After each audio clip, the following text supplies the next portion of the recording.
Welcome back, everybody, to the NLC Full Open. I'm Scoundrel, joined by Gulbug and Jamada, and we had our first series concluded 2-1 to Barrage. I'm putting my producer on the spot here. I might not be able to do this, but we do have the results from the first 4 games that I can bring to you. If we do not have the graphic for it, I will just tell you about them. The first of which would be the... What's that, sorry?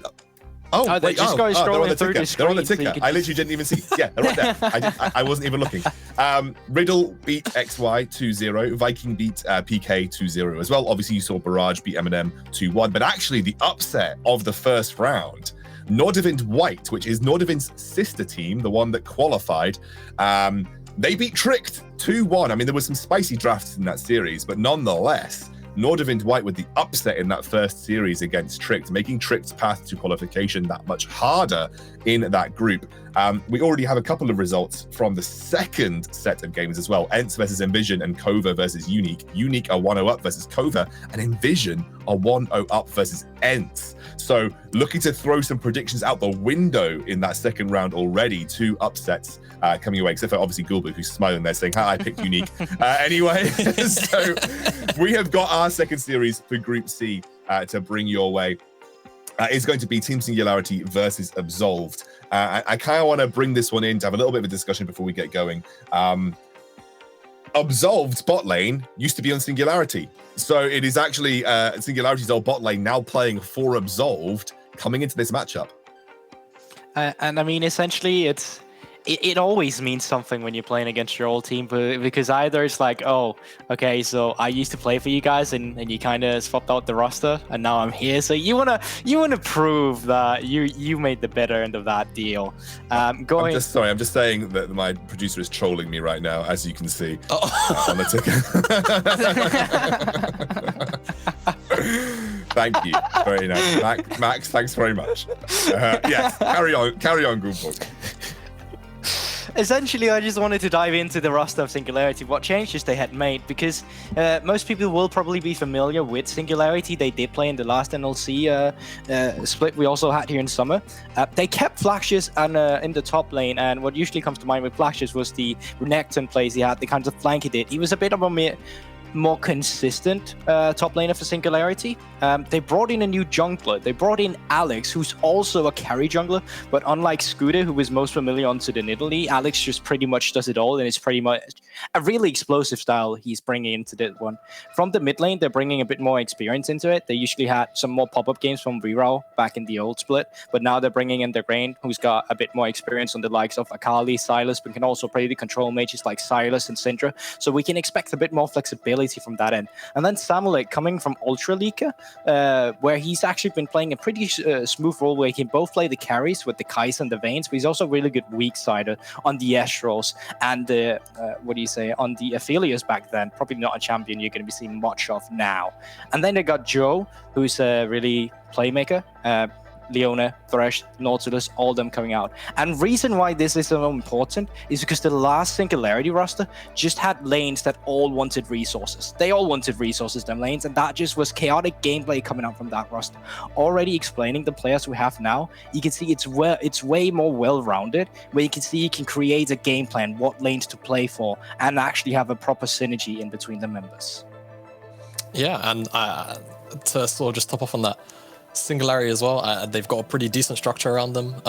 Speaking with Torek as well, he's pretty confident, the head coach, about this matchup. And also, just to briefly as well, talk about Absolved, of course. I luckily had the opportunity to cast one of their series in the open qualifiers, and man, they look like a scary team. They look like quite a decent, well-oiled machine. So I think this is going to be really exciting as well, particularly looking at the 2 junglers in this matchup again. Shakal for... how have I just blanked like this? Shakal for Absolved looks really, really good, and him and Eden Fox work really well in tandem with each other. So I'm excited to see how they sort of operate the map and try and move some pressure down towards the bottom side, because I feel like Takeset and Only35, they really like to have like resources in their hands. So I think that's what I'm going to be looking at on the Absolved side of things. Yeah, and actually, I think the jungler that I am excited about, given his performance in the UKLC over the last split, is Alex. Alex is an absolute beast jungler. I do think he's really going to go far. I think he could even be contesting NLC spots in the future. I'm very excited to see this guy play. As well as the fact, Flaxis has been an interesting character to me. You go back 4 years, Flaxis was like the hot top laner. Like he was like the guy that was, oh, this guy's a beast in lane, 1v1 machine, solo queue god type thing. But he's never quite found competitive success. I don't think he's ever really been able to establish himself. So he's got to build from somewhere. Maybe this is a situation where we can see him build again, because he also wasn't particularly exciting in the NLC full split either. But he always carries that weight on his name. That's the thing that Flaxus, I think, will always carry with him, that weight on his name. So I think it's a very exciting roster from Singularity. You've got that combination of experience with like new exciting talent. But as Jamada said, Absolved, they are a very scary looking team in their own right as well. And not many people will know a huge amount about them, having come from those open qualifiers too. So this series will be very telling, I think, as we're heading in towards pick and bans in just a moment. Remember, another best of 3 series. The winner will face against Barrage. The loser will go on to face M&M in the losers bracket. So no teams are actually disqualified from the groups as of yet, or at least knocked out of the groups as of yet. We still have a couple more series to play.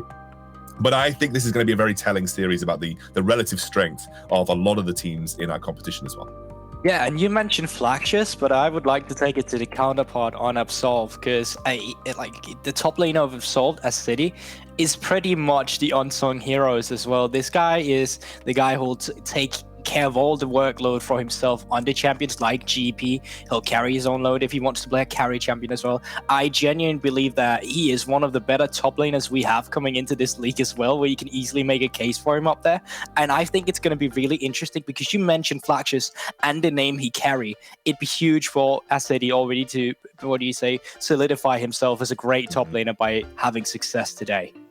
Yeah, and just to top off on the Asceti point, it wouldn't be surprising to see SNG just ban out GP in one of the first 3 bans. I think that Asceti really carries games off the back of his GP, just because he gets to play weak side and provide that global pressure all of the time, whilst also playing weak side to smash his lane. It's kind of bonkers what he can do sometimes. So I'm excited for this top lane matchup as well. And as you can see, we're into picks and bans. So. Yeah, and let's talk about that real quick, because pay attention to the bans.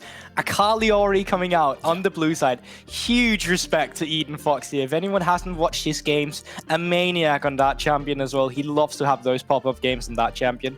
Also, the Evelyn coming in from Shakal. Usually that is picked up with Lucian on Eden Fox here, so it's kind of interesting to see that they're banning out Lucian themselves from the side of Absolved. And then once again, we mentioned the jungle matchup. They want to trim that one down. Carter's out of the way, and 2 mid laners, some globals and Twisted Faith and the Lucian, and instantly a pick up in Graves. That makes sense. Yeah, a lot of AP junglers in general banned now, actually, when you think about it. So, I mean, the only junglers that are really high tier still left up, Nidalee and the Hecarim are the first ones that come to mind. Of course, you still have the Ornn here too, which we saw a lot of priority on last series. So I think there's room for some of those champions to come in here. There's also still the prio AD carries. So Absolved, they've got a lot to think about. I would personally like to see Shakal's pick here. He had a really strong time on the Graves in the open qualifiers. Nidalee here, I think it's obviously kind of that matchup where you're always happy to take Nidalee into Graves. You get to farm up, you outpace him. And with this, I mean, Eden Fox is kind of an assassin player, but I don't expect an AD mid or something like that so early on in the draft. And takes that, gets his Jhin.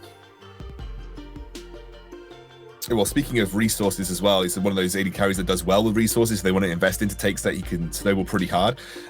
Is showing the hand, given that there are actually no other AD carries banned. I mean, there are a lot of AD carries that were up and available in the likes of Ashe and Ezreal, still ready to go. Camille, which has been banned pretty, across the last series, we saw Camille banned all the time.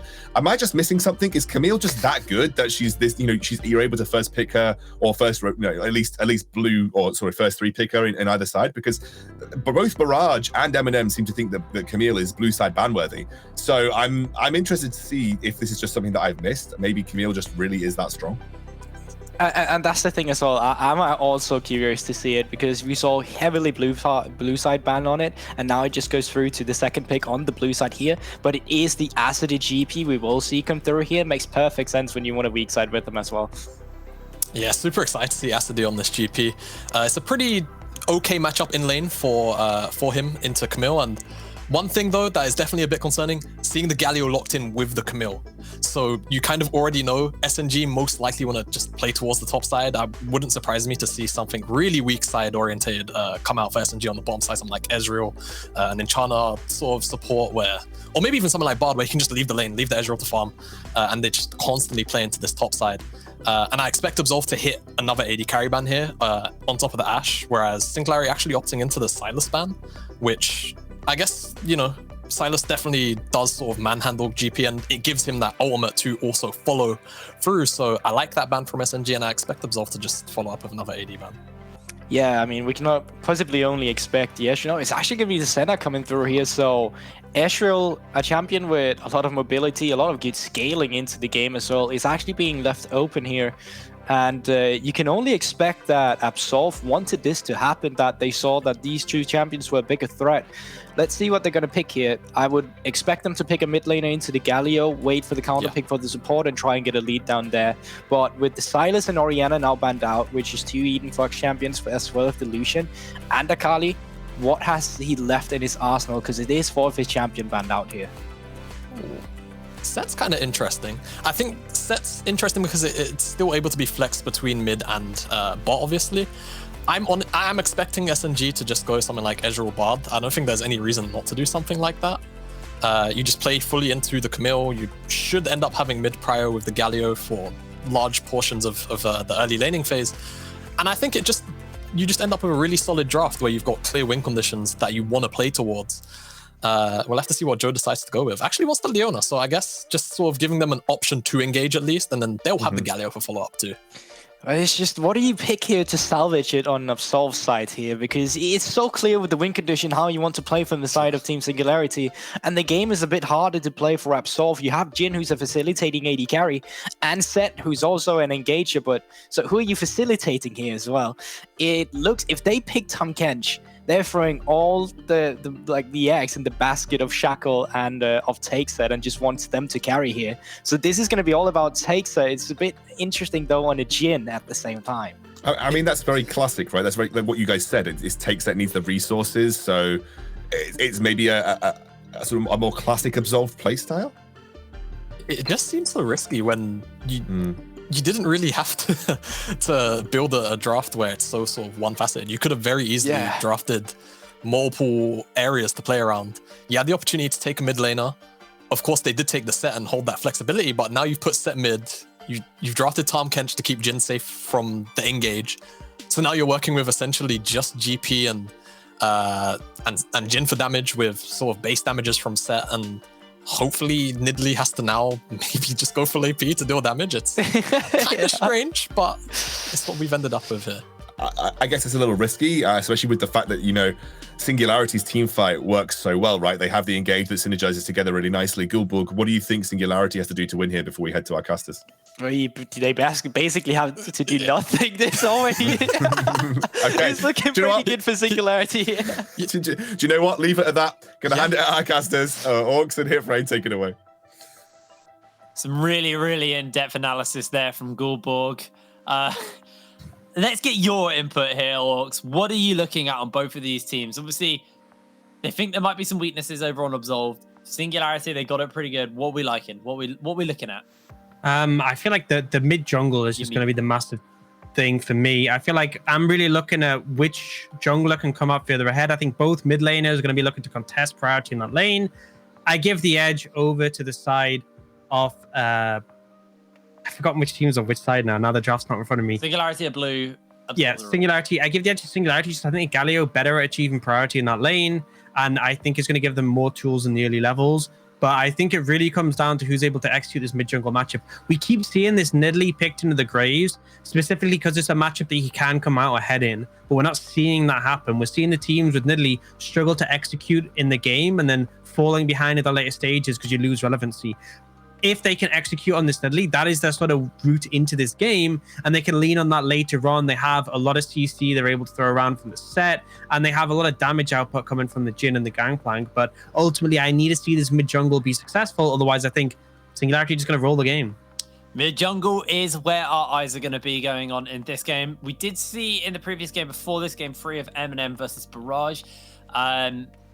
Senka's kind of just ran away with it on the Orianna versus the set. Obviously, Galio, he can bully, but he's not quite as much of a bully as compared to someone like an Orianna in that lane. So we'll have to keep our eyes on what Dragain and Alex might be able to do. But it does feel like Eden will have a little bit more space to work with. Yeah, and my concern is, like, I like the Tom Kench in terms of if you don't have a Tom Kench, I don't see how you are saving someone from Camille Galio. But I still think that it's such a devastating combo. You're going to struggle to really do anything, because even if you can, you know, eat them up for a short period of time, it's not going to necessarily negate the combo completely. You still need to be strong enough to deal with the aftermath of the fight. And Camille is in such a strong position right now. This champion, obviously, it's a given this champion scales well. Obviously, it's a given she's super strong at the side lane. That's nothing new. What's great is she can join team fights as well. That's why a lot of these split pushes struggle in the current meta, because you see the likes of Jax and Fiora not showing up as much, because if the enemy team starts taking dragons, eventually you have to join a team fight. But Camille's fine with that. And on top of that, a lot of her bad lane matchups aren't actually that bad anymore. Grasp of the Undying really makes the trickier matchups, even like for Nectar, a bit more bearable. So definitely a big power pick in this situation for Singularity.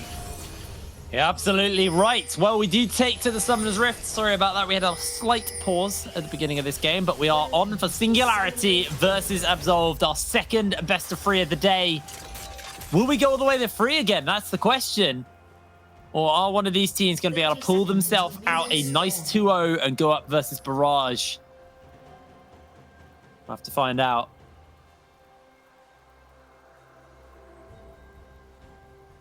So all on the junglers, I feel, in this early levels. I feel both teams, the bot lanes are going to be a little bit more defensive. I give Absolved a bit of an edge here, just because there's not really too much Singularity can do to play aggressive, and takes that will be able to look for priority and trade heavily. And I think top lane as well, a city should be coming out ahead favorably early. So I think that's the window for Absolved. There's the early levels when you have a bit more lane priority top and bot, and you can try and play around that mid jungle matchup. We'll keep our eyes, like we said, on that mid jungle. But for now, it looks like both of the junglers will be starting up on this bottom side of the map.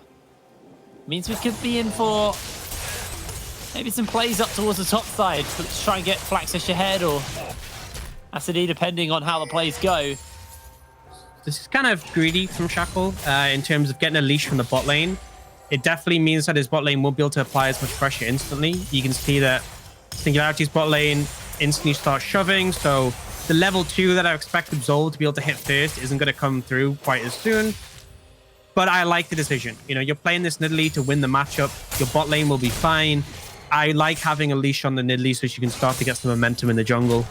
And both junglers being on the same side means it's a little bit trickier to invade in this situation, because obviously they're clearing on the same side as you. And if you try and run in the jungle, you'll just end up running into them. Pretty heavy trading going on here in the top lane. Acid will hit level 2 though, so it has the barrels now to zone Flaxish away and also reset that trial by fire, which is a very powerful tool early on the gangplank for your trading patterns. Does mean that will force Flaxish to back, who has just hit level 2 for himself. Shackle has done a full bot side clear and is now working his way up, while Alex cleared 2 camps and just headed towards his blue. It's gone a little bit. Camps. Yeah, I mean, goes in a little bit faster pace and leaving the Crocs. Oh. Trial by fire's on, but Flaxish with that shield from the Precision Protocol is able to survive. Yeah, but definitely a bit tricky for Flaxish, and you do see the gangplank have the edge in these early matchups. Flaxish struggling a little bit to pick up farm in this situation. They'll get better later on, but for now, it's painful, and that's the power of gangplank, why he's so relevant. Just the fact that you can trade heavily in melee range. Oh, engage comes in. No mana, actually. Acid maybe being a little bit too aggressive here. The red buff burn will slow him down, and Alex is going to find himself first blood. Great gank. Great gank that he negates so much pressure. Flaxish can now clear up this wave. Don't think he'll be able to quite crush it before a city TP's in, but he gave him some space, and the assist gold is really nice as well. And realistically, my question mark is, why did Shackle not move up? Because when I see that scenario, my thought process is City really wants to crush that wave. That is what he wants more than anything in the world. And Shackle, if he's there, can help him do that. But, I mean, there's that element of it, but also City probably could have just let the wave crash and stop pushing. I think it's a mix of things. I think ultimately the bigger fault is towards the city, and he kind of asked to get ganked there. Yeah. It was pretty greedy positioning, but also Shackle could have been there to help. But good read there by Alex to be able to find himself that first blood. And like you said, it buys a bit of breathing room for Flaxish. Now that Acidi burnt his flash, means he is a lot less safe. Flaxish is flashless as well, but he does have the hook shot to be able to put some distance between him and any potential gankers. So this is nice for Flaxish. Now he's playing into the gangplank. He's going to be playing in a less comfortable position. Double crab pickup, though, for Shackle is the consolation prize for that top lane gank. Does mean that Shackle was able to slingshot himself ahead a little bit more in the gold department as far as the CS goes. But actually, with that first blood, it's probably quite equal. Actually, no, it's not. I swear I talk about this game for a living. Happens sometimes. What can you do? Well, you can try and be a bit more correct, but, you know. Try and know the difference between the gold price of 2 crabs and a first blood. Yeah. Dragain actually maybe looking for Eden here. Has got himself the Justice Punch. Looking for the taunt, able to find it into the end of the line. They're not actually going to stick around, but they both dodge out on that face breaker. Sorry, the Haymaker. So, nice little trade there. Just forces Eden down a little bit as Flaxish sees the barrel and decides to bolt away. Big wave to work with. Doesn't really want to trade into Acidi in that. And I think, you know, talking on that point you raised about the jungle gold, I think it shows how punishing that mistake from a city was to this jungle matchup, because Shackle really would have been far ahead in this matchup if it wasn't for that extra gold coming in for Alex. And now, you going for a very aggressive roam with the top side. I like this. Ezreal's fine in his own. See what City can do. Actually, did he? Ju looking to try and find this, able to get it. Has pulled him down, locked him in place. The Ignite is down, the blind is there, and Flaxish is looking for this kill. He's chasing underneath the tower, able to find it. Shackle looks for the spear, dodging away, and now Flaxish looking for that hook shot, the taunt, the flash. Shackle finds the kill, but Dragain will mop it up. Fantastic roam from the Leona. Yeah, really nice roam. Was pretty aggressive, but all in all, ended up coming out favorably. I think Flaxish kind of misplayed a bit on the hook shot at the end there and ended up going down. But either way, you're happy with this situation. And Graves, picking up more gold, is in a really comfortable spot. Now, look at the replay here. So obviously did hold the oranges for the stun. And this is an aggressive drive. I love that Ju takes the aggro and then tanks tower hits with it. Then Alex also takes aggro there. The Flaxish here. I'm not quite sure what happened with the hook shot, but definitely didn't get the intended effect with it. No, he did not, but Speed the Base got himself the Sheen now in the pocket, so a bit more trading capability. Is just about to tick over to 6 as Acidi has already hit that, so Cannon Barrage available, and Absolved are actually turning their attention towards the first dragon. Doesn't look like that really anyone wants to go for the contest here. Ju will spot them out of the ward, and Alex actually has got the blast cone, jumps over the wall, he's looking for the steal! Not going to find it as Takeset gets it with a 4th shot. I like the attempt. Didn't cost him anything. Yeah, didn't cost him anything. Just goes in and out. So, gotta respect the attempt in those situations. But ultimately, Dragon is picked up by Absolved. So, does mean they can start working towards that soul, but still quite a far distance away from that right now.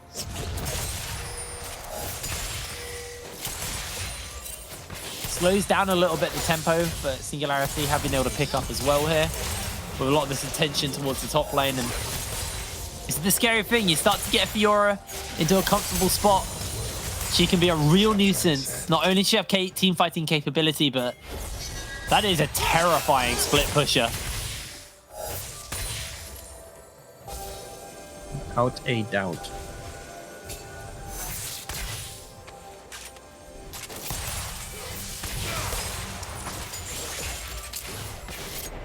Well, as we are eking towards the 10-minute mark, we'll take a quick look at where we are at the moment. Eden has got his Balmy Cinder.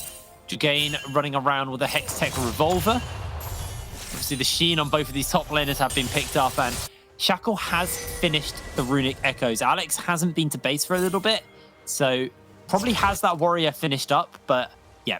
Actually, I don't think... No, he will. He will have the Warrior finished up now. He has the Warhammer. So, pretty cheap. I forgot that he had whether or not he had picked up the Warhammer yet or not. So yeah, 525 gold, I believe that is. So Warhammer now finished up for, Warrior will be finished up for Alex when he wants to cash in on it. But for the moment, looking for a gank. And difference here is junglers do have items finished up on one hand, where Alex does not. As that spear gonna be the minion. That minion The bodyguard. came in real big there. Yeah, that would have been a heavy spear. Remember, Dragain does have that ultimate available. Quite hard to actually get that off when you're dealing with Eden, though. You can't always jump in and just use one of the two abilities he has to interrupt you, either that Face Breaker or Showstopper. It looks like Singularity, they're turning attention towards this Rift Herald. Spotted out by the pink ward. Shackle knows this is going on. Another ward is there in the bush, and Eden's going to be first to rotate over. But remember, heroic entrance is available, and Flaxis is going to jump in. There's that wombo combo we're talking about. Not used perfectly, though. And the Showstopper's going to force Flaxis to flash away. Collateral damage does a lot as Takeset pulls out the curtain call and secures himself the kill. That is going to be everybody zoned away from the Rift Herald, and Absolved find a kill.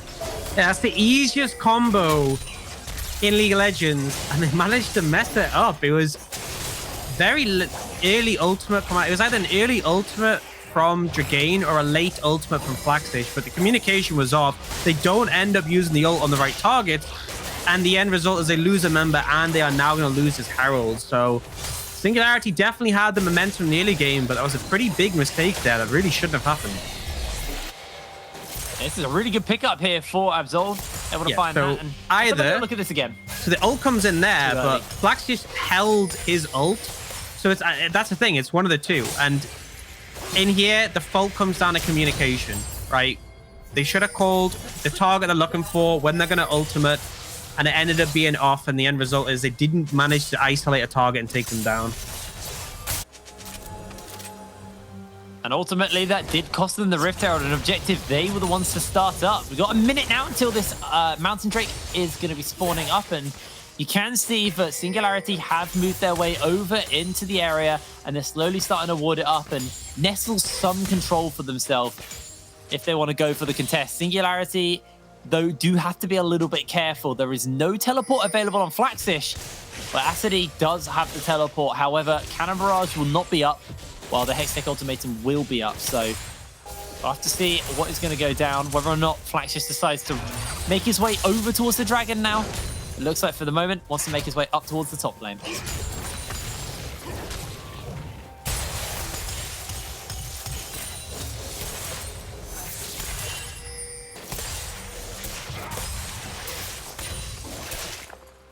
Second dragon can be picked up here by Absolved. That's going to be pretty big. And I don't see any reason why they shouldn't just be able to get this one. It's a very late... I mean, actually, Alex just cancelled his recall. They should just start this straight away and they'll be able to pick it up. Yeah, this is going to be really, really rough. They do obviously have a bit of an ability to close in with the ultimate from Dragain. It's actually not up, so I'm going to completely stop that point. And the thing is, Flaxish has no TP. I guess maybe the decision's been made here because they have no TP on Flaxish. They weren't in position to rotate him down, so they're just going to focus on playing around topside instead. But losing 2 dragons this early, pretty rough. Ultimately, it's an Ocean Soul as well, which is going to be pretty difficult to deal with. Eden will become extremely hard to kill with that, but they are now looking for an engage onto him. Yeah, but they do have that gobble available. Great Taunt actually comes out into the stopwatch. Dew in the middle of everyone. Will just lose his life if he throws the Solar Flare down. They can't actually close it. Good flash to safety. As the support for Absolved is able to make his way out, and Takeset will pick up a solo play bot lane. Remember, Rift Herald in the pocket of Shackle. We'll see whether or not he wants to throw it down.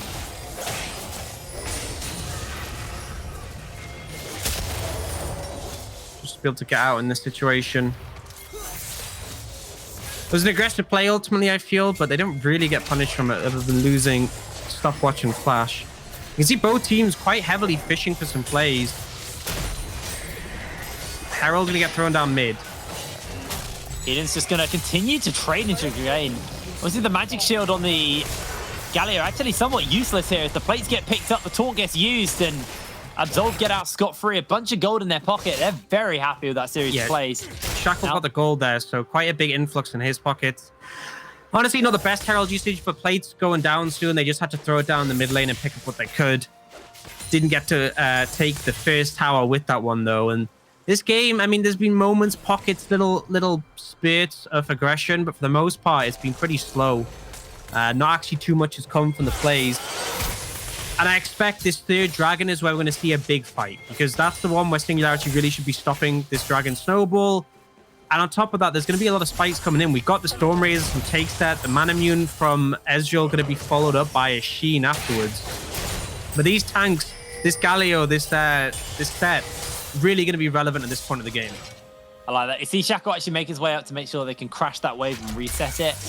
Acidi obviously wanting to pick up the Triforce before the next dragon in 3 minutes time. And should be somewhat close here. Hasn't bought any boots, so with the Silver Serpents you pick up from the queue, has a bit of additional gold to work with. And actually looks to try and catch one more wave, so I do believe that's enough for a Triforce with the current items he has. I might be a little off. Maybe he's staying for one more wave. They keep trying to put pressure down top lane on this gangplank. Like, Alex has been here for such a long time, and they're just not finding anything. Yeah, Acidi's just playing very, very calm and collected. He knows that a lot of the attention is gifted to him. And it's time for Takeset to farm up a Storm on the Jhin. Got himself the Storm Razor finished up. Acidi knows that if needs be, he still has that Cannon Barrage, so he can still offer something. Flaxish's teleport will be coming up fairly soon, so that will be available for the Dragon. Shackle now running around with double buffs, maybe looking to see if he can just help coax this wave into the tower for Eden.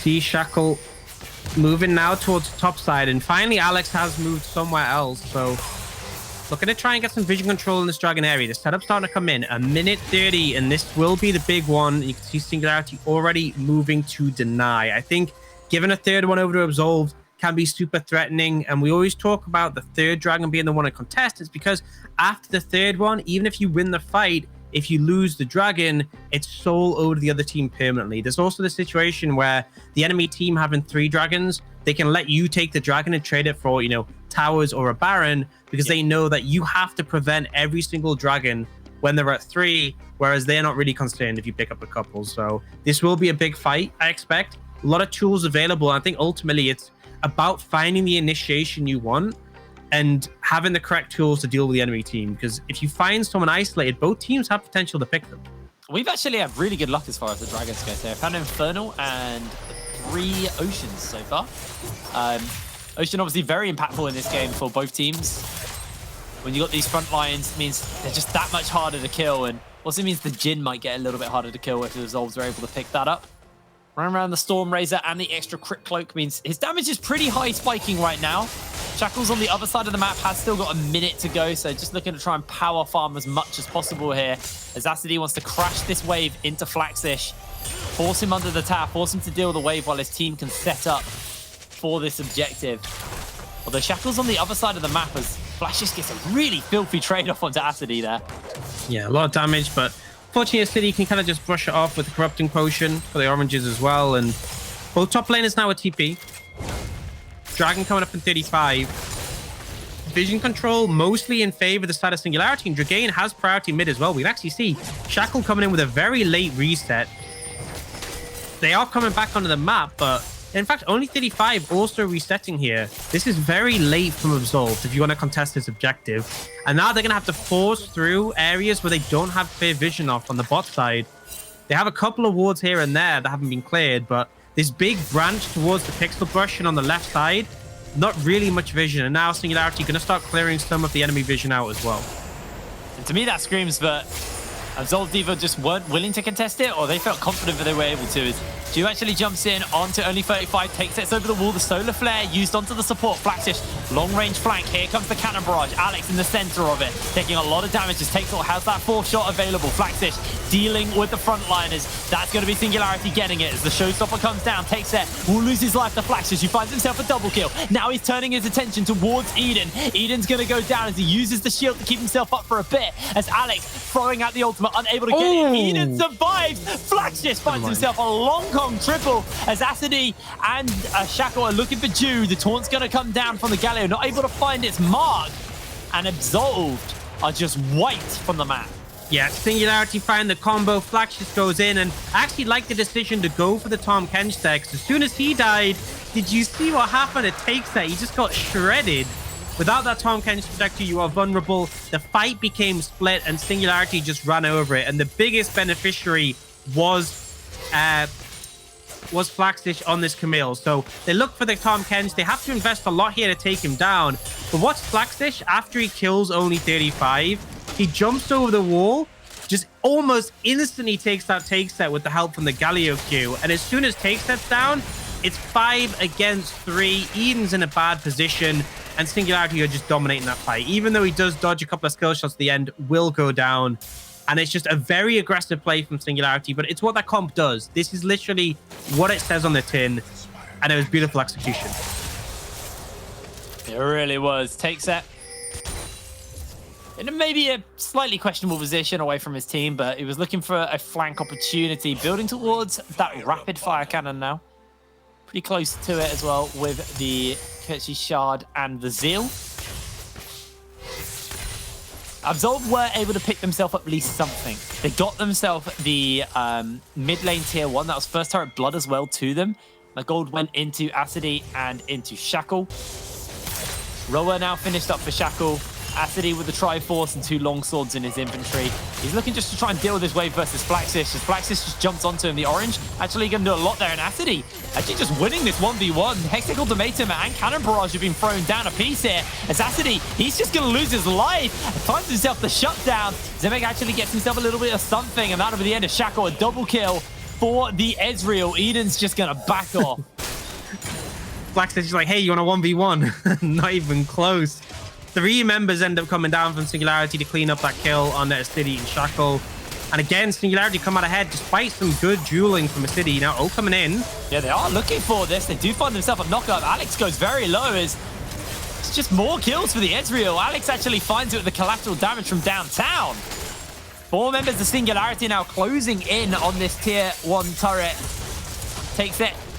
And Eden are going to have their work cut out trying to defend this tower, and it looks like they're just going to have to give it up. The Zenith Blade, the CC chain is just way too much as Eden will lose his life. The Deadly Flourish from Takeset will root Regain for a little bit, and now Takeset trying to find a little bit of additional damage into the back of the Galio.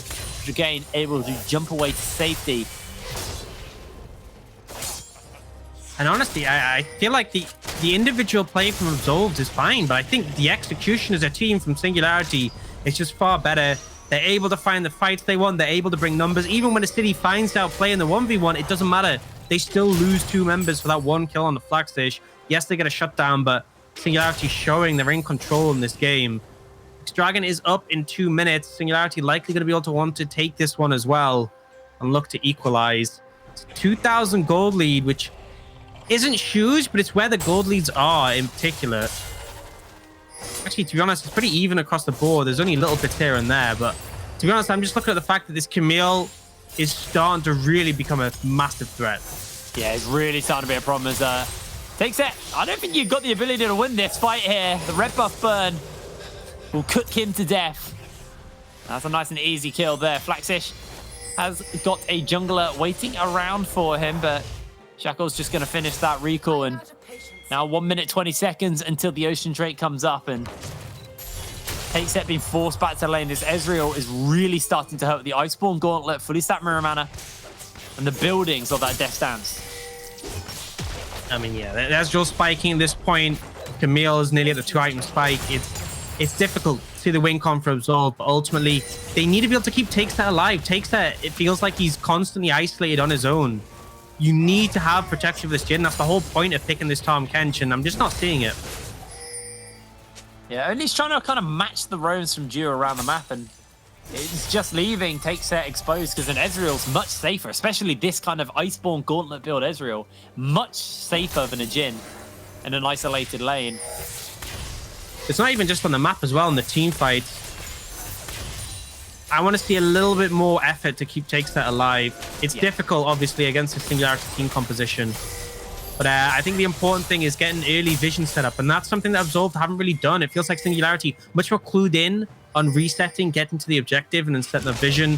Absolved had a good start, but struggling now. In with Acid. He throws out the cannon barrage. He's going to get jumped onto, interrupted by Eden, but already they've lost their Gangplank's life. Meanwhile, Absolved is just going to take Baron. Teleports are coming in as they're trying to play interrupt here. Eden's not going to be able to stop that one, and Flaxish may just look to come over the wall. 1 versus 3 might be a little bit greedy to do this, but Baron is stopped by Singularity, and Absolved maybe looking for Flaxish in response. I like the play from Absolved, honestly, just to start the Baron, because it did stop the play. Oh. Get the exhaust off as he hook shots, put some space out. The tongue lash comes down from Only and takes it. He's just going to play on the other side of the wall, away from Flaxish, as Shackle finds the kill. But losing your top lane for picking up a tier 2 turret and another dragon is definitely a win for Singularity, and that's one they'll take. Yeah, I mean, Absolved are making some good decisions within the situation they're in. The Singularity just consistently getting more. They're the ones making the aggressive plays. They're the ones who are being rewarded for it. And now, look for a reset. They are starting up this Baron again. This isn't a fast Baron, by the way. And the TP and the GP and ult is coming in from Ezreal. They know this is happening. Yeah, they've been spotted out. This is a desperation play if ever I've seen one from Absolved. They have the ultimate on Dragain, but they have the taunts. They're very, very low. Eden's on the flank. Now they're looking for Dew. Going to catch him out with the Deadly Flourish, but nobody put the damage in to get the snare off. They pull him back momentarily. Baron is still aggroed up. Dew comes in with a massive solar flare. Good gobble onto take set to keep him alive, but the taunt is even bigger, and Singularity are starting just to rock this fight. Absolved are just thwarted as they attempted the play. It went so wrong. The Baron was only leashed, and take that. Throws out the ultimate, looking for Dew, unable to find him. As Natalie gets him with the last one, gets the second one as well, takes it, finds a double kill. Good punish from Singularity, but Absolved able to answer back because he was just a bit greedy at the end. Alex did not need to flash over after the Nidalee there. You honestly could have just taken the Baron in that situation. Let someone else go for the interruption roll, but they greeded a little bit too hard.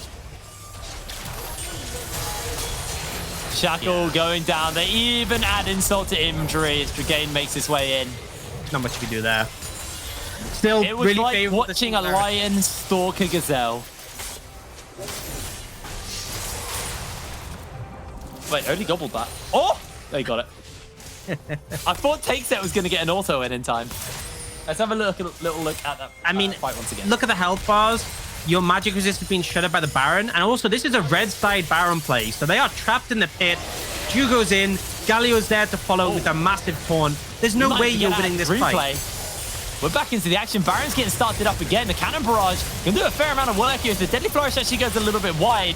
And now Eden's looking to make his way in forward. Gets caught out by Dew instantly. Acid looking for a big barrel chain. Does get a couple of members with it. Flaxish, half health. But now Absolved, they're the ones being forced away. Solar Flare onto the Tarn Kench. Deadly Flourish will catch him out for the moment. The True Shot Barrage into Acid and Eden. As only 35 will lose his life.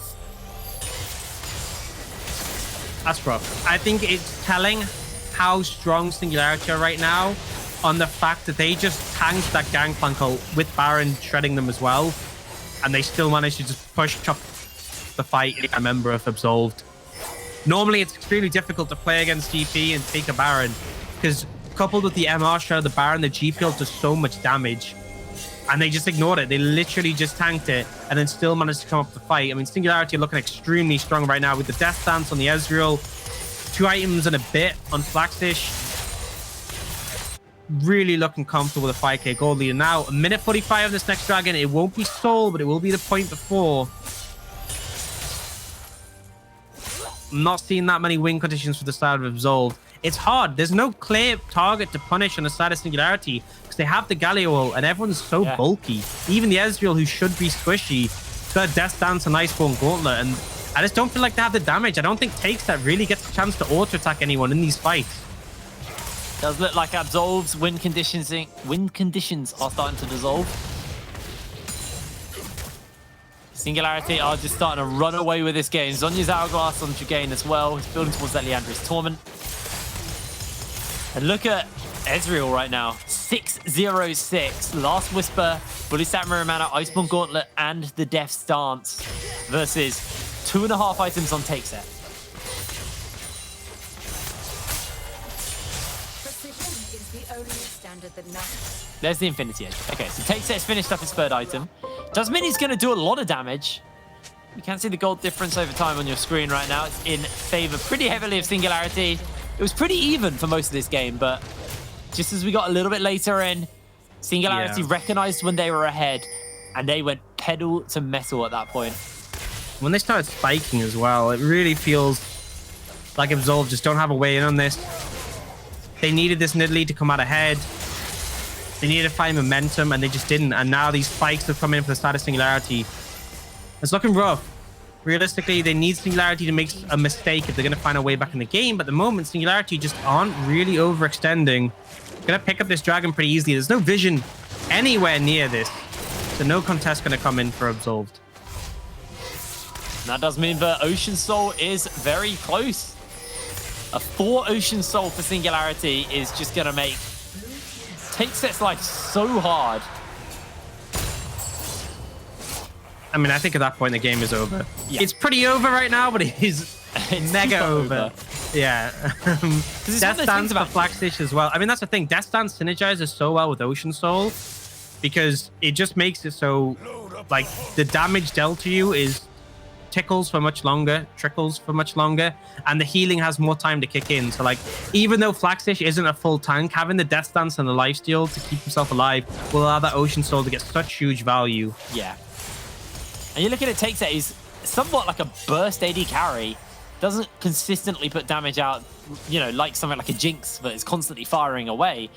And if he can't kill someone with a rotation, he can just heal straight back to forwards. Does do a lot of damage there as the Deadly Flourish is dodged out, as Asadi getting chunked out by Flaxish. Flaxish, he's just going to win this easily this time. Asadi uses the stopwatch, but I think this is the end of days for him. One more hook shot and Flaxish finds himself an easy solo kill, barely losing a sliver of health. Just Camille things.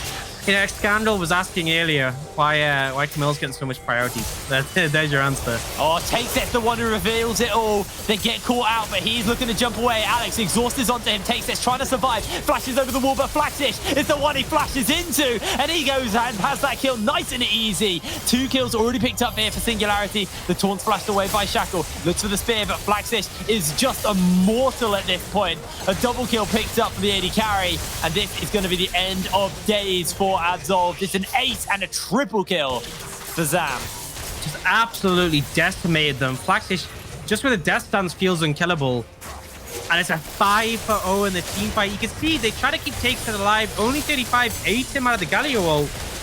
And then he spat him out, but he had nowhere to go. Ezreal Graves dives on him. He flashes over the wall, out of the frying pan into the fire. And it just feels like Absolved can't have a fully formed team fight. They're so threatened on their backline. And have a replay and see here just what Takeset. So the engage comes in, he gets gobbled up out of all this CC. It's great, but then he gets dived on. He's not in a good position here, so he flashes over the wall, and then he's like, oh no, I don't want to be here either. There's no good spot for him in that fight. In the small closed corridors, it's so hard for a Jhin to navigate around these kind of fights. There is a spot that he could stand that would keep him safe. It is on the fountain. It is on the fountain. Yeah. That's the one I've found so far. We'll see if he finds another in this game, but if fights keep going on like that... I've always told you that you're a really funny guy. Not enough. Not nearly enough. Flaxish, able to hook shot his way out. Safety.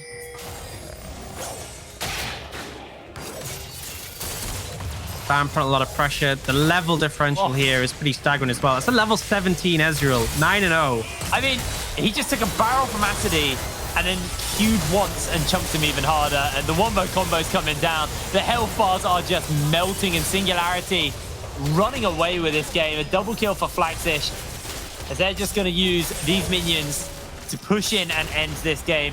2 inhibitors down. A massive wave to work with. Asadi and Takeset the only ones left to defend, as they're going to try and clear it out with the barrels and the cannon barrage, but Regain jumps in with a taunt, throws out the stopwatch to keep himself alive for as long as possible. That's going to be the end of the Nexus. 32 minutes on the clock, and Singularity take game number 1 in this best of 3. Wasn't exactly a speedy game, but it didn't need to be. Singularity were calculated. They knew that what they were doing, and they applied the pressure where it needed to be. It felt like Absolved individually were fine, but the team play wasn't quite on the same level. I think that's what held them back, allowed Singularity to take this game. Well, I think as well the composition was a bit more favored of Singularity. They had a very nice composition, and they recognized when that composition spiked on like what items, because it wasn't about, oh, we're just ahead because we got loads of kills. It was, we're ahead because our champions have spiked now, and now we can get loads of kills, and they snowballed the gold lead even further. It was really, really flawlessly read by Singularity on that front. For Absolved, there were moments. I do think there were moments. Getting those early dragons were good for them. Some of the attention that they were able to put down towards that bot side, I don't know. I want to see I think the draft is going to be very telling for the next game. Yeah, I'm struggling to see people execute well in this Nidalee pick. I feel like we're seeing this Nidalee Graves matchup consistently, but we're not finding the pressure being applied to the Graves. Yeah. We're not finding any sort of advantage being found. And then the Nidalee just really doesn't transition well later on, whereas the Graves starts to really find momentum. I feel like, just because something works in theory, if you're not finding the results, I don't think you should keep picking it. And we really haven't seen great results from this champion. So maybe that is something that people need to lean away from, maybe put more priority in the Graves side of the matchup. But I guess we'll see. Absolutely agree. Well, with that, guys, we're going to throw to a quick break. And when we're back with game number 2 between Singularity and Absolved. Don't go anywhere. See you in a sec.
welcome back to the NLC Full Open.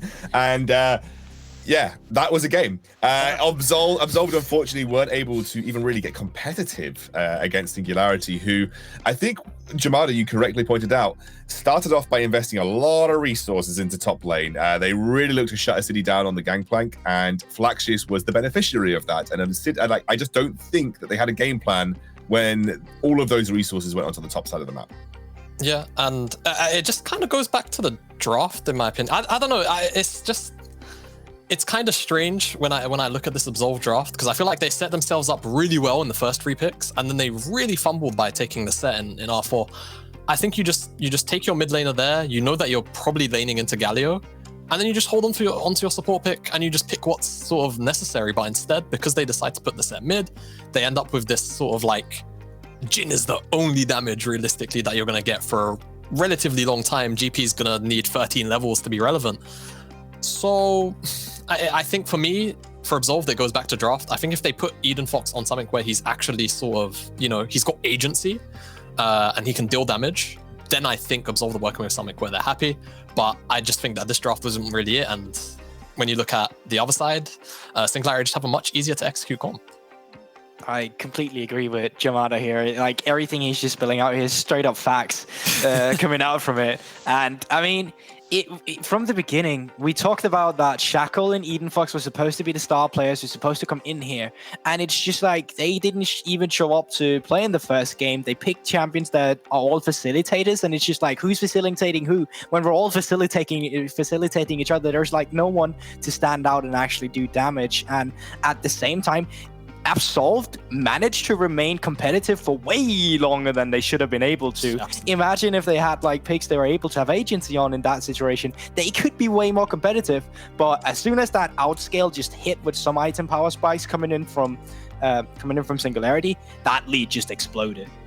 Yeah, and it just feels bad because I look at the draft and it's like, at what point do Absolved, when are they supposed to play the game?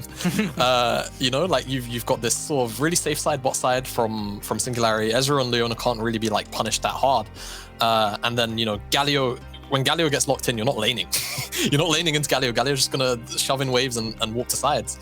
And I mean, eventually it then even turns into who the hell kills Flaxis on Camille? There is just not enough damage once it gets to that 2-3 hour mark. So it was definitely as a scoundrel put it, it was a game. That was about it was a game. We're going to break down a moment from the game with our handy little drawing tool again. Gulborg, you're up.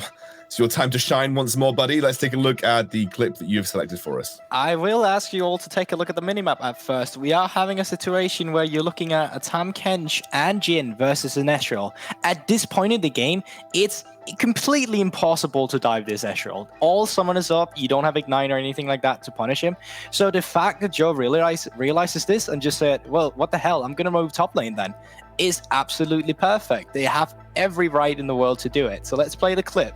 Acid coming in here, getting stolen already, doesn't have flash from an earlier exchange, so they can just come in here and look at the backup coming through here already from the map. If we take a pause this game here, they are going to be killing this guy, but take a look at the minimap. Mid lane's already been pushed in by Hydrogain. We're going to have 4 people in the top lane, and there's going to be no way you can actually respond to this if you're Absolved. You can't even punish it in bot lane. They're recalling now, getting Samulek all the resources as an AD carry while getting kills on the map here. And I think it was absolutely beautiful. This is a rotation we don't usually see from the ERL level. This is something you would have to look for in higher competitive leagues. So I actually think, although that the Flaxis does goes down here on the Camille, I think it's an insane early game strategy that was able to give them a small lead in this game.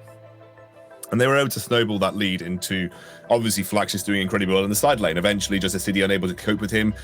We know Camille scales as like a ridiculous side lane threat in a split push scenario. And I think Flaxis was able to get the edge from the resources invested in. But Jamada called it. He said, this is a top lane resource game. Like, you give Flaxis those resources, he's going to do well. And that's exactly what happened. And Absolved just weren't reading from the same book. They weren't ready for it, especially as, the set at that point was with Ghost and Ignite. So there's no way he's reacting to a Galio that just walks out of lane and clicks power if he has to, right? So, bit of an awkward situation. Absolved are definitely going to shake their draft up if they want to come back and fight in this series, because Singularity certainly looking good. We're going to go to a quick break. When we're back, we'll have that champion select for Game 2 of the series.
Am I wasting time?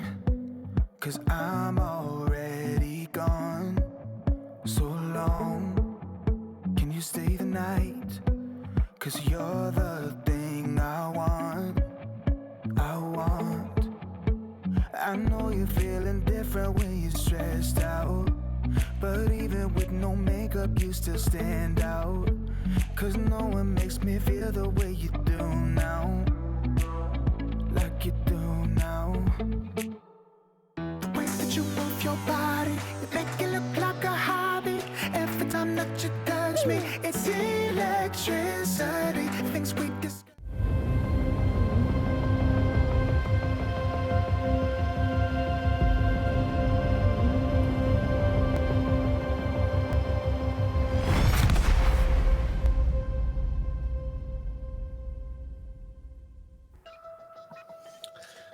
Welcome back to the NLC Full Open. We have got another series in play here. Absolved 1-0 down to literally just mind blanked as I did earlier. Singularity, there you go. Did the classics. It's not just you, Jamada. Happens to everybody. Okay. We always mind blank the most ridiculous. You're famous for doing it, right? So I'm not sure if I'm famous for doing it, but now you've made me apparently famous for doing it. So thank you, Goldborg. Let's get on to our second game of this series. As I said, big draft questions being asked here. You know, there has to be a shake-up in the draft I saw that, Jake, in the production chat, by the way. Don't think I didn't see that. And I will be having words with you after the broadcast. Team Singularity over on the blue side, Absolved on the red. Akali ban again, as you said, towards Eden. So yes, again, respecting Eden. So the obvious question is going to be here, what are they changing and how will they be dealing with the Camille pick that set up the Camille Galio composition? Because let's be real, they didn't have answers to it. That's how they ended in that situation here. Still respecting Alex on the Lilia here, respectively so strong champion, but let's see how they will adapt. Yeah, I think talking about picks on the Absolve side, I think that either the AD carry pick has to change if they were looking to take set in R4 again. I think that the reason, if they're willing to take red side again, that they must have forced something to adjust here. There's no reason why you'd want to take the same side and run it back. The Camille ban seems to be an adaptation of that. We kind of just saw Flaxius practically took over an entire game on it. So happy to see that gone. And I don't think Singularity are really in a position where they have to change anything. They should be fine, just sort of banning out the same 3 champs. But yeah, with Absolve now, I think with the Camille banned, there's maybe a chance that they run back the same draft, but I feel like you probably just end up running into the same issues again. So I would like to see some adaptation in what they actually take. Well, the Karthus ban comes through, as you can see. So again, exactly the same ban pattern for Singularity. Why fix it when it ain't broke? Lucian ban coming through, so the only real switch up being the fact that the Camille enters into that ban phase, and that will not be something that Singularity will get their hands on for Flaxius this time round, but it will be again the Graves first pick for Alex. Performed really well on that. He did so well on that in the UKLC in general. It's one of his best picks, and so Alex is going to get his hands on that champion again. And here comes the question, how will they adapt? Because now we're in a situation where Camille is not the pick, but last time the Graves was first picked, the Absolve response was the Nidalee and it was the Jhin. So are they just going to go for the same, here's a Nidalee and here's a Jhin pick, or are we finally going to see maybe a new AD carry? I would have preferred the likes of Ezreal you could have played for, but they're actually going to go for the support pick in the beginning. Yeah, so they won the really early Leon, and we saw Joe had a lot of impact on the map early on with that roam that you highlighted as well. So curious to see what Only45 and TakeSet want to sort of take in tandem with this Leona pick, and whether in general Absolved are going to actually sort of play towards what we thought was going to be the conditions of mid jungle into the bottom side of the map. You leave Asadi on an island, he can normally handle himself well. The Leona potentially signals that. Last time we were discussing Goldberg, we kind of felt like they were pigeonholed into taking something to keep the Jhin alive, and that's why we saw the Tahm Kench pick. On the other side though, Singularity, they're taking the AD carry, they want Ashe, they want some engage. And I mean, there's no real reason not to take a support with it either in this spot. But this is already so much better. Like, yeah, you don't have to it catch really now. is. It's way better now. Okay, so we are going to get the response of the Ashe compared with the Braum. Deadly composition with a lot of pick potential, and you got good peel. Even better, you got double AD carry with the Graves coming in here, which synergizes really well with the Braum and Graves as well. And I love that they just straight up pick the Orianna here instead and say, we know Orianna is one of Eden's comfort champions, one of his most played in solo queue. Why not just stick him onto this, where he actually have potential to carry, wave clear, be around on the map, and not be a set who's forced to just face breaker into you and try and create something, but be someone who can stand up for himself like we saw Senkux earlier do. Yeah, and I actually really like this as well because it's a champion that's going to be able to sort of dissuade Alex and sort of Zam from walking up. Having that zone control with the ball, it really does make Graves' life really hard. And like you said, securing something for Eden where he's actually going to have a little more impact, I think is the key thing here. And TakeSet should be able to take a bit of a beating in his champion pool. I'm sure it's relatively deep. There's no reason that he shouldn't be able to survive 2 more AD carry bans. Though it is definitely going to push the pool quite far. I mean, with the Ezreal ban, I guess you could maybe think about something like Caitlyn ban as well, unless there's another AD carry that's just slipping my mind at the moment. And then you start looking at some of the sort of lower tier AD carry stuff like Xayah, but we'll have to see. I think with the Leona though, they'll want something relatively aggressive. Well, it wouldn't surprise me if they're just going to pair it up with the Jhin again, if that was what Tata was comfortable with, because, you know, they're willing to second pick it. Yeah, it didn't go too hot in the first game, but now you actually have a composition you can play around with it. But granted, Nidalee in competitive does like going a more supportive route. Yeah. Oh, they're good. They're good. Yeah, that's how I was, like, Singularity still had that last AD banner left, so it just made the most sense, I think, to remove it. But it does at least leave MF. We saw it earlier by Ray here, and he had a pretty damn good game on it as hovers. I'm a fan of the MF. I think when you've got the Orianna, it just works. It makes the team comp so easy to pilot. Please lock it in. Does this mean you're thinking maybe a City going back towards more of a tanky route here, like with the Ornn still being available, given that he may be just looking for a, you know, let's say Flaxis just locks in something that you can play like a Sion or an Ornn to. I don't personally like Sion into Ashe that much, but, you know, like, do you think that that's something that we could see a City do? I love that you just bring it out that you personally don't like that. You're the cheeky Sion one trick yourself, so you're coming in here with your little knowledge. I personally don't prefer that. We might see that specifically because now that they have just like Sylas as well, Sylas stealing a GP ultimate with AP scaling does a ton of damage as well. And honestly, Sylas is having a field day into all these champions here. But I either see the GP or the Sion coming through wouldn't be no surprise to me again. Yeah, I think that with the Sylas also being locked in now, it just fully dissuades the Ornn from even being a thing. You already had the Braum there, but with the Sylas, giving this composition an engaged tool like an Ornn Ornament would be really scary, and they're actually just going to take the GP for themselves too. So Flaxis is throwing down the gauntlet to Acidy. I mean, I guess at this point, like we're saying, he might have to default to the Sion and kind of just take what he gets in the laning phase. Really terrible into GP though. It's like the Shen GP. You just basically get free farming. Well, I'll just see City's got plenty of options on the table. Does he want to match him? He's going to be the Sion. Okay, yeah. Look, I think the Sion's okay here. Yeah. Scoundrel stamp of approval. He's gone. But I don't know. Into Ashe, I always hate playing Sion into Ashe. Dude. Like unless you just get a really good ultimate, like especially because she's a Blade of the Ruin King carry, it's like So, Scoundrel, are we going to get the predictions down here? Because I feel like that we're looking at two team compositions where they both want a team fighting, but the Sylas in here is just a great pick. Like, I love the Sylas here as well, and I think it gives them so much agency. Stealing Leona also got great peel with the Braum here. But it comes down to me what lead you've gotten into the game, because there is ways you can still play around the team fight and winning. But looking at it, it looks like Singularity is going to have a bit of an easier time. Yeah, the Absolved composition does come through quite nicely in the sense that it actually makes a bit more sense. You can play team fights with it relatively well. I know Jamada talked about that combo of the Orianna and the Misfortune working well. Jamada, very quickly, and I'm only going to have like one sentence. Who do you think takes this based on compositions? Oh, I'm going to lean probably into SNG here. Okay. I think we've seen teams with the sort of easy to execute comps like find more success today. So that's where I'm at. Ease of execution, the name of the game here for the NLC Full Open. I'm going to hand it over to Orcs and Hitbrain, who's going to take us through the second game. Thank you very much, Scoundrel. Hello and welcome back to the caster desk as we're getting ready to go into our second game of this second series between Singularity and Absolved. Singularity with a pretty convincing win in game number 1. The question is, can they do it again, or are Absolved going to bite back? Orcs, looking at the team comps, can Absolved pull this out? It's better. It's definitely better, but I still don't think it's necessarily perfect. I think there is more that they could do in terms of sort of finding themselves an easy composition to run with. But I do think they have gone steps in the right direction. My big question mark is again going to be towards that jungle matchup, the Nidalee. I haven't seen it have the success that we'd hope for. When you're picking that consistently into the graves, we are yet to see the success today in this tournament. So you need to find an avenue where you're actually finding pressure in the matchup, you're finding a CS lead, and you start to be more relevant, because up till now, it's kind of just been having a backseat compared to the Graves. Well, all eyes on Shackle to perform on the Nidalee in game number 2. Singularity starting out on the blue side. And Absolved over on that red. A few spicy picks have come out here. The Sylas, the Sion. Excited to see how this is going to go down as we take to the riff for game number 2.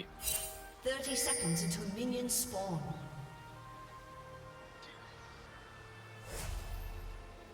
I would actually like to see an aggressive level 1 coming out from Singularity. I feel like whenever you have the Braum, you should always look for something, because there's so many scenarios where it works out well, and it's so powerful in those level 1 fights.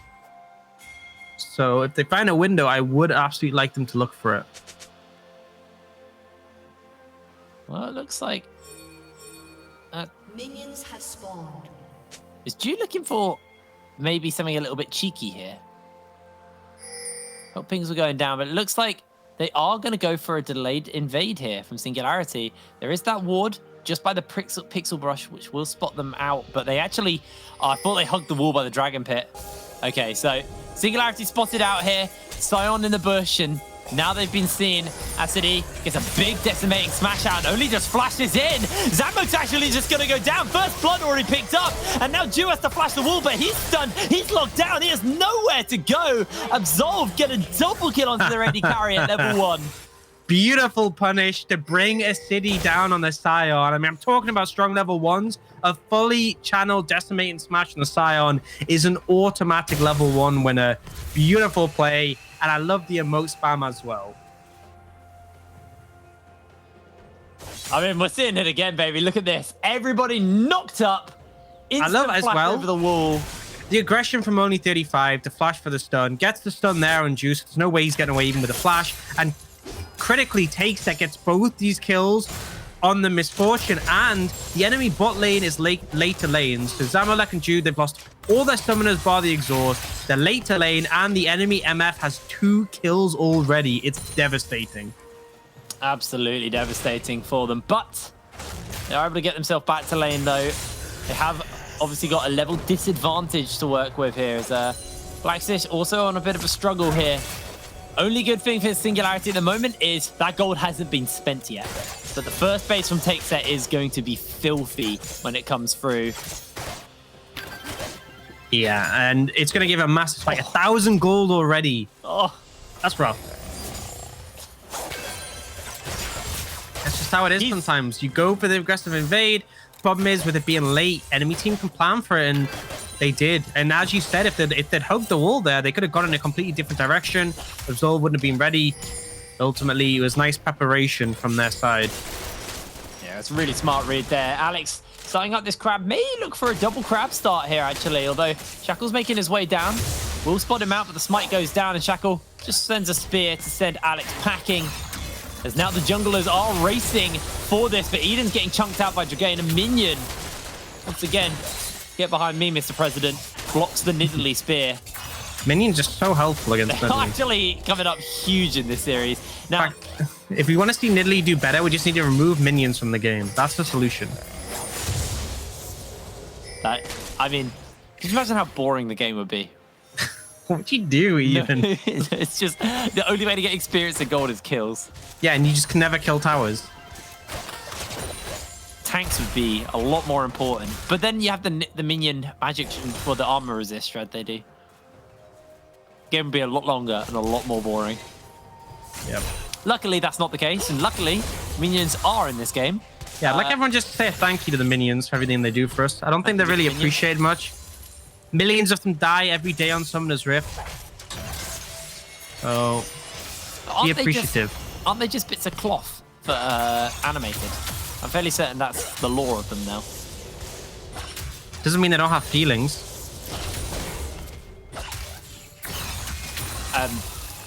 I don't know how to answer that.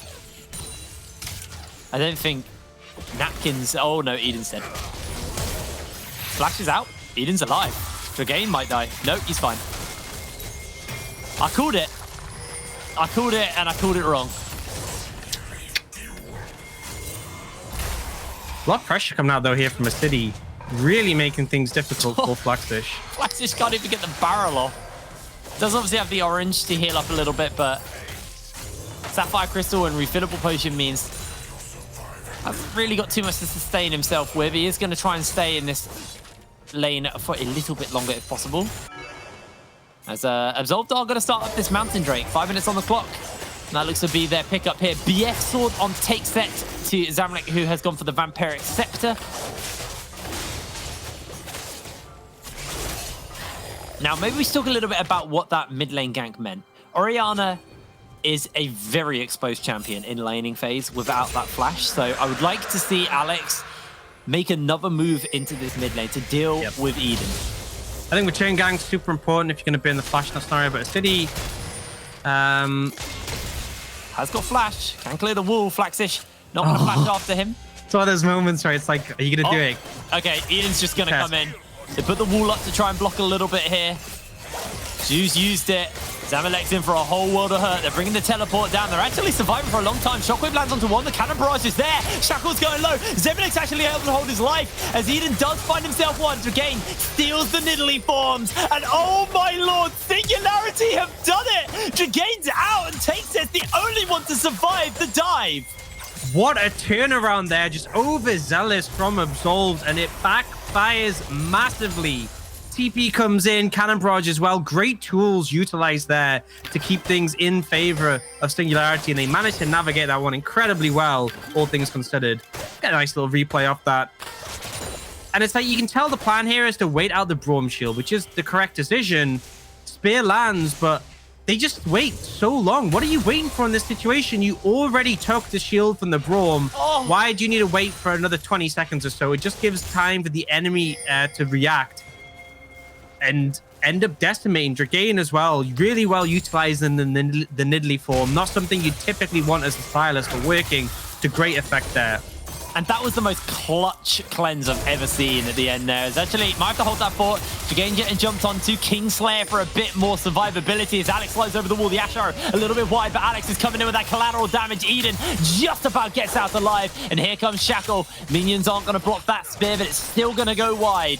And Singularity can shove the wave in. Singularity really taking back control after that rough level 1, just putting a lot of pressure down.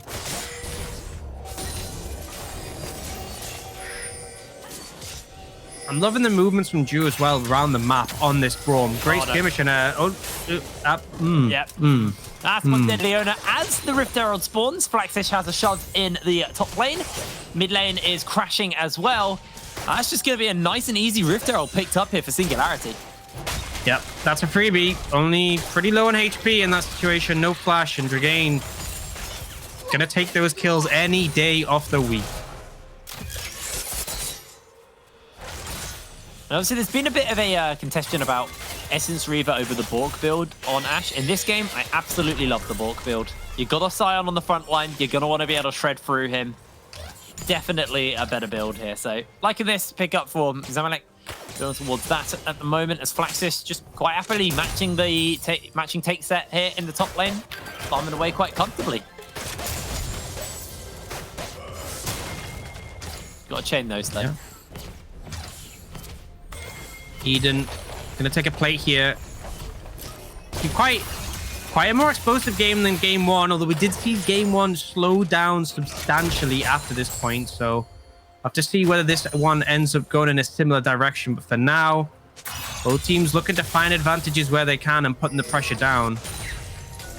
Ultimately, I think both teams really have potential in the later fight. It comes down to execution. My concern is the 1-3-1 of Singularity can be pretty threatening, and also just engage potential. Ult available for Zamalek. If he finds an opportunity to start a fight, he can very easily do so, and that is the concern. Just spotted them out. Probably not going to be able to steal that one away. Forced the smite, though, from Shaco, so that's actually Eden denied the blue buff. He's already burnt a fair amount of mana, so that's actually really nice there from Jude. Yeah, it definitely is. Critical thing, not specifically denying it in general, but denying it from the right person. You can see Dragain has his blue available. Yeah. Able to use that consistently for wave clear. Not too much afforded, honestly, to Silas's. They tend to max W more recently with the... I mean, it was a while ago that there were changes, so his wave clear is not quite as hot as it used to be when it was Q max. But super threatening in these skirmishes, as we've seen so far. A lot more sustain, especially when you're stacking that fleet footwork as well. Another build that we've seen more recently on the Silas's come through. The heal's so big as well on the it's W. So big. Eden getting caught out by the Kingslayer. The Chain Lash doesn't quite connect as the Shockwave comes down. So again, gonna have to dodge away on that spear. Able to do so. Eden pretty low though, and there you go. That was the fleet footwork here. Now Ju getting jumped onto, has to flash away to safety. Alex throws out the blind, throws out the slow. The concussive blows are there. They do get the solar flare off. The bullet time and the cannon barrage raining down onto only 35. There's the Ashara coming in from downtown. Looks like Singularity aren't quite done, but the unstoppable onslaught's coming in. Acidi is going to jump in forward. Big heal from Dragain. That's going to be a kill onto Shackle already. Alex tries to flash away. Double kill for him. Now it's onto Dragain. He's going to get knocked up and shut down. Zamalek forward. So the flare is only going to slow him. And the Ash is starting to rip through these health bars one by one. But Acidi brings down the hammer, brings down the pain, and takes down the shutdown. This is Singularity losing out in this mid lane skirmish. Yeah, Zamalek looking like he's going to come in like a hero at the end, but doesn't quite have enough to carry it through. Acidi hard carrying that fight, and a lot of aggression coming out initially here. Singularity don't need to invest too heavily in this one. They try and get a pick on only 35, but the stopwatch usage really mitigates that. But this here is just an overcommit. Zamalek isn't there. GP ult has been used, and Sion's the one making the roam. Beautiful ult to connect. The Decimate Smash hits too, and then Absolved able to pick up a couple of kills. And honestly, it looked like Zamalek here was going to end up being a hero, and it was Acidi who actually stopped this from happening. This Decimate and Smashy channels at the end, really the difference maker to allow him just to go down. The Blood Furnace shield as well was really, really clutch to make sure he didn't die in the channel. That's going to be the second Dragon picked up for Absolved. They got themselves the Ocean Drake. We are looking at a Cloud Drake in this game. To be honest, not actually an all that bad Drake for Singularity. It means they can throw out the Ash Arrows more. It means they have a bit more kiting to work with. They're going to summon Rift Herald, and the answer for the Dragon will be first Turret Blood. All that gold is going to get injected onto the Jungler and the AD carriers. Dragain for a little bit of hurt here. Zenith Blade will connect. They've got the Solar Flare, flashes out to safety. Zamalek has the Enchanted Crystal Arrow if needs be. Dragain burns the flash. The Rift Herald is stopped before it hits tier 2. Did they stop it from getting the tier 2 with a first turret gold? Still gonna get pocketed, but takes that. Taking a lot of himself, and he's 3-0-4 with a 30 CS lead, so in a really comfortable spot in this game in this Misfortune. And that is important. Misfortune does have a lot more early pressure than some of the other scaling carries, but she falls off harder as well. Misfortune doesn't hold up quite as well as the likes of Caitlyn, Ashe, or even Jhin. I thought he was going to go for that and get collapsed onto, actually, but Ju and Alex were making their way down, so just going to be a teleport out from Dragain as he catches this wave. As the plating starts to fall off, we can take stock of where we are. 400 gold divides these teams. Look at the 80 carry difference, though. That's the big one. That's the big one, is this MF and Ashe difference that is really significant right now, and the gap needs to be closed. If you want your 80 carry to be holding up, you do have the GP is massive, but to be honest, the city isn't really that far behind in terms of gold. But I'm just looking at those team fights. You find a big combo again with the Sion, especially you can follow up with the Shockwave and the bullet time, and you can honestly just hard win a team fight off that. It's pretty easy to do. You just have to find a scenario where Singularity are a little bit clumped together, and it's not like there's anyone on Singularity who really can withstand that damage. Even the Braum is going to get shredded like that. Only has a little reprieve from that Unbreakable. Right now, teams just fanning out over the map. Both bot laners hanging around mid, and it looks like Shackle going to start up this Herald. As currently resets coming in from Singularity mean they're not really in a position to contest this one. Yeah, I think Singularity actually want to start to finish up some items. If we take stock of where the items currently are, you got the Essence Reaver on take set, you got the Archangels on Eden. Warrior picked up onto Shackle with components towards his next item. Acidi has the Sunfire Cape, and there are a couple of complete items. You got the Triforce onto Flaxish, you've got the Warrior onto Alex, and the Hose Pipe picked up on to Dragain, but that's a big bullet time, blocked out though by the Unbreakable. The main thing I do want to hit on is Zamalek hasn't finished the Blade of the Ruined King. So, AD carry difference is going to be the real issue here, and with them having to take this safe way around the lane, actually, Shackle may just lose his life. Concussive blows mean that'll be the end of days for him. Shutdown picked up by Ju, as mid lane tier 1 will crumble. Shockwave onto the minions. They're trying to get a second charge out here, but Flaxish, he's the one getting collapsed onto, and Eden now also being chased. Flaxish gonna have to pull a miracle out, has that cannon barrage, dodges away on Acidi's ultimate, throws out the cannon barrage, caught out by the solar flare, no tangerine for him. And this wave is not gonna be taken out in time. Ultimately, just over aggressive from Shackle there, but they get the mid tower. They're able to translate that top and get the top tower as well. And by all means, Eden should be able to get in time to defend this one here. TBX going to come out from the city to do this. By the way, very little picked up from Singularity. Just that kill onto Shackle overall. Yeah. Bot lane tower, but not really resulting in anything elsewhere. And Absolved starting to put the pressure down, starting to find these opportunities to group up. It's what I criticized of them in game one. It seemed like they were less coordinated. They weren't finding these opportunities, and they have sort of brought that up to standard in this game too.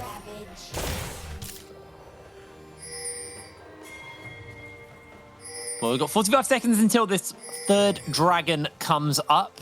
Question is are Singularity going to contest it? Or do they want to buy a little bit more time, get a little bit more items in the pockets? So the Blade of the Ruin King and double daggers have been finished up for Zamalek. Hextech Hosepipe and a needlessly large rod on Dragain. So it looks like Absolved are actually setting up a death rush here. They've got the flank over to Zamalek as a couple of members will get spotted out by that Hawk shot, but Alex, just about gets clipped, but able to jump out as he does take a spear to the face, and Teleport's going to get burnt. Ju gets knocked up as another spear is eaten up by the Unbreakable. Keep your eyes on Dragain on that bottom side of the map, though. Can look to try and collapse in and catch out some of these Absolved members as Ash Arrow hits onto Eden. They're going to slide in forward. They're going to throw everything, but the bullet time's going to buy a lot of space as Zamalek almost caught out by the Solar Flare. Dragain comes in with the Chain Lash, able to get himself off. Has a shockwave to use, but he's shut down before he can even pop it. As Absolved find themselves 2 quick kills, and Singularity are left with their heads scratching after that series. Beautiful moves from Absolved there to get back in a position to protect Eden in that situation. And there's no way they can burn through a city this time. Flaxis just walked back into range while he had the spear mark on him. Just really questionable stuff there as Alex now. Hunting for Alex. Yeah, being chased down there. Didn't save the blind. I don't think you can escape from misfortune. She's just too fast. He's trying to catch the wave. He's actually got teleport. He's buying some space here. Takes it. For a bit of trouble as Dragain has the shockwave. Gonna miss out on the smash on the Chain Lash, and won't opt into that one, but they should be able to pick up this third dragon. Cloud Soul will be next. And I really feel like movement speed is often an underrated stat in League of Legends, especially when you're looking to reposition, find these team fights and look for engages. It's pretty huge here, especially with Takester, who already gets some free movement speed. So a little low there, but he's okay. Could be pretty big if they're able to pick up this fourth one. Now we'll see the team fight. Eden gets engaged on, but they all move to provide disengage, and the bullet time means they can't really go further. And Dragain tries to find the flank, but his team aren't in position to follow. The shockwave locks them up, and then from there, Absolved are able to push forward. This team loves the front-to-back team fight with his huge Scion on the front line, and they just played it so well there. As soon as Eden got tagged by the arrow, they're in position to try and find assistance. And yeah, Flaxish just overextending a little bit in that situation. We're going to steal away a couple of camps here. Red buff picked up for Alex. Absolved are up 2,000 gold right now. They've got a 4-0-6 misfortune on their team. Look at the CS deficit. Look at the gold difference over time right now. It's been pretty inconsistent, in all honesty, compared to the other games we've had today. Definitely didn't start off super strong. They're in a comfortable position now. He's trying to fish for opportunities here. Good arrow. We'll spot out Acidy sitting in the bush. Like I was just like this giant Scion just hiding around a corner. Boo. What is Singularity looking to do? What do they need to do to get back in this game? Because at the moment, Absolved have got control. They're one off that Cloud Soul. What are the conditions for Singularity here? Stop diving, in all honesty. I think the problem is they're too focused on diving Absolved's backline, and it's just not working out because there's such good front to back from Absolved, and their peel has been excellent. So I think you let someone from Absolved overcommit into you. If a city dives heavily into you, you can probably actually deal with him if the rest of the team are too far away. But I think you want to find a scenario where you have a numbers advantage. That doesn't necessarily mean you need to have 3 people against 1 on the map. It just means that someone from Absolved needs to be overextended, and then Zamalek can just start to build up DPS while they're stunned by the Brawn passive. That's the ideal scenario, but I think any scenario where you're diving into the likes of a Shockwave, a Bullet Time, a City's TC, and you're just never going to win. It might come down to you have to wait for them to go on the Baron and then try and deal with them there. Ultimately, it's very hard for Absolved to do Baron because they're up against the Gangplank and that thing does so much damage to it. But the thing is, with this City able to tank, you're not as concerned. Well, gonna get spotted out by the Hawk Shot. That Baron is going down very quickly. There's an answer needs to come out here. Dragain can steal away an ultimate if he needs to. Can't quite get in range to get the hijack off, and Baron is actually forced away. Doesn't cost Singularity a single thing to do so, but now Dew able to dodge boy to safety from everyone, just about. Good steps there from Singularity to keep themselves in this game, but Absolved, we just saw a display of how quickly they can take down the Baron at 21 minutes. Some scary stuff for Singularity. They got to keep that in mind. They got to keep that warded, otherwise Absolved will just steal that. Yeah, you got to be patient as well in that scenario. They didn't burn the GP ult, which is critical. And I think between the GP and the Ashe, you have good tools for checking the Baron. So it's not actually really that much of a concern. But there is a concern that's coming up in about a minute and a half. And that's something where you're on blue side. So it's a much easier approach for Absolved. They're not going to be trapped in the pit facing towards your side of the map. And also, with the Dragon, it deals nowhere near as much damage. There's no MR Shred. It's a lot easier for Absolved to take. It would be that Dragon Soul. You see this Singularity already trying to get some control of the vision down there. Absolved likely going to move in to contest this. We're just resetting at the time.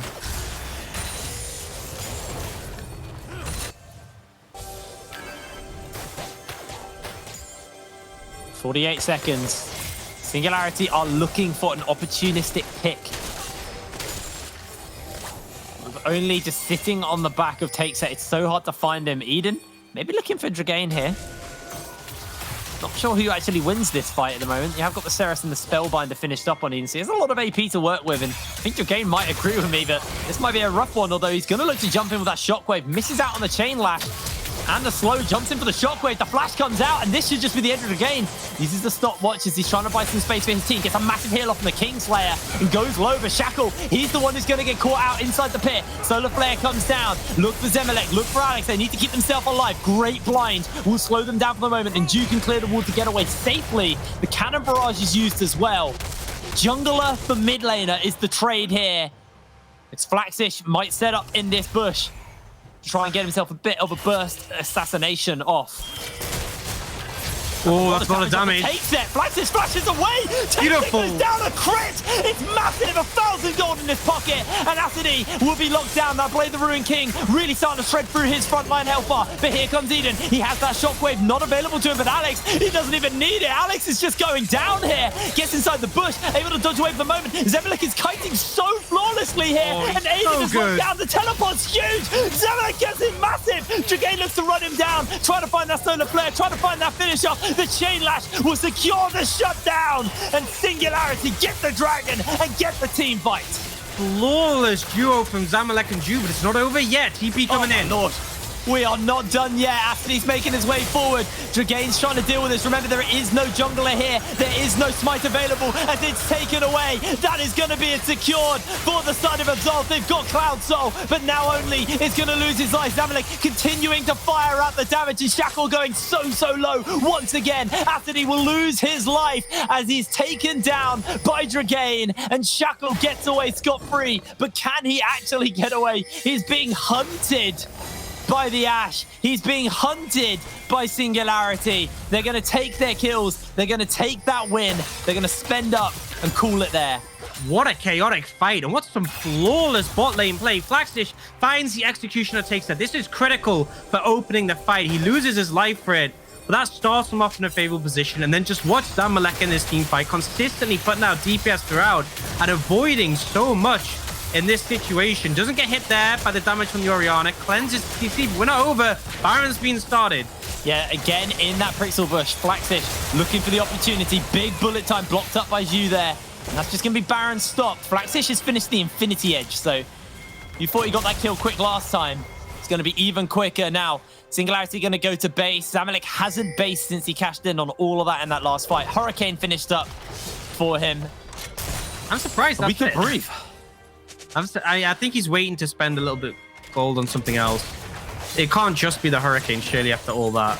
I think he's would be waiting for... surprised. Yeah, there's a pickaxe. There. Okay. Okay.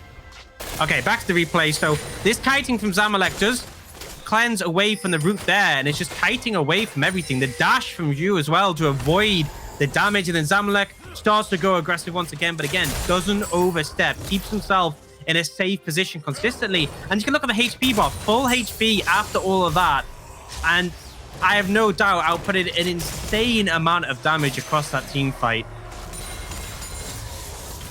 You see the TP come in, the fight rejoined, but again, Zamalek finding the ability to put down consistent DPS. They turn onto the Nidalee, and although the smite comes down, Zamalek is consistently putting down so much damage, and it's just the flurry it feels like it's almost active all the time here.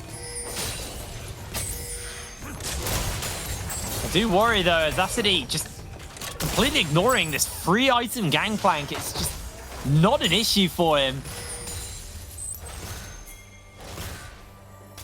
Shackle waiting over the wall. I mean, it find an opportunity.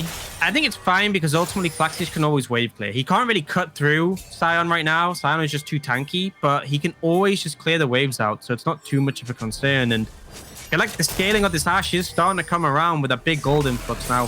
They're looking for a Flaxish. Flaxish has got the cannon barrage. He's going to try himself some space, but instantly taken out. Ash Arrow goes a little bit wide. Alex pops the Ghost Blade, chasing down Acidy. Going to get slowed down by the blind as Alex flashes in forward. He's going to look to cut through that health bar. Look at the damage he's doing to him, but it's just not going to be enough. No one's close enough.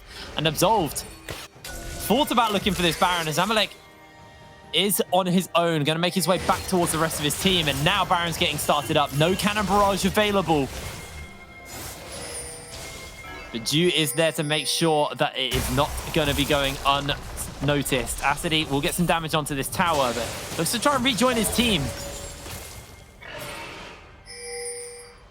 Yeah, I mean, I like to start with... Oh, Zamalek? That's a good flash to get away safely, but they're going to slow him down. They're going to take him out. Takes it. Secures it. And that could just be Baron. Singularity may just have lost their opening in this game. It's rough to see after such a good team fight from Zamalek before just to get picked out, but you can see Absolved are now rotating as a unit, looking to find opportunities to punish, and that's the Cloud Soul, that extra movement speed kicking in, finding someone out of position, and the barrier is just going to be forfeit. No way Team Singularity take a team fight without their Ashe. And look at the Flame Horizon lead. Takes-It is just about to pull out over Zamalek. 1,400 gold to 9,000. Think about that team fight we had where Zamalek was able to pick up a ton of gold and he's still 5,000 down. And as you said, that is the CS difference being absolutely massive. Incredibly rough. That plus 6, 1, and 7 on the MF. Such a massive lead and stems from that late invade. Singularity kind of whiffing the early game and having put themselves in a really rough position in the lane.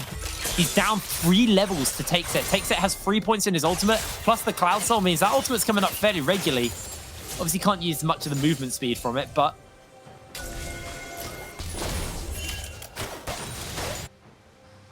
You just look at the items: Bloodthirster, Infinity Edge, Essence Reaver, Rapid Fire Cannon. Zamalek is running around with Blade of the Ruined King, Pickaxe, and a Hurricane. I mean, it's just so difficult because Take-It, it not only does a ton of damage, but look at that shield from the Bloodthirster and the Orianna E. Just makes you so hard to kill, and it's 50 seconds on the Elder. If Absolved get this, I feel like it's just GG. Question is how? How do Singularity fight this? As Flaxish is just getting soloed in that bot lane. Dew will block out on the arrows. Gains taking so much damage from Take-It. Gonna get forced away, has to flash to safety. The Shackle will take himself a little bit of damage. Acidy on that flank. They're looking to come forward. Dragain steals away the solar flare and Dew goes golden. Asher into collateral damage comes down into the shockwave. Massive wombo combo as here comes Flaxish onto that flank. Acidy's just gonna eat up a bit of the damage. Zamalek is still untouched at the moment. Only 35, burning out pretty low, but he's still able to hold his life. It's a 1 for none. The Singularity do still pull the fight out for themselves as Alex gets flashed onto, interrupted, not in time. And now Singularity are fighting with low health bars. as Absolved have bullied their way forward. Flaxish gets a big one off, but Dragain, he is going to go down. Goes golden for the moment, and that is going to be the end of Flaxish. Shackle healed straight back up, and Zamalek has nowhere to go. He's just going to get half health by one auto attack. Takes going.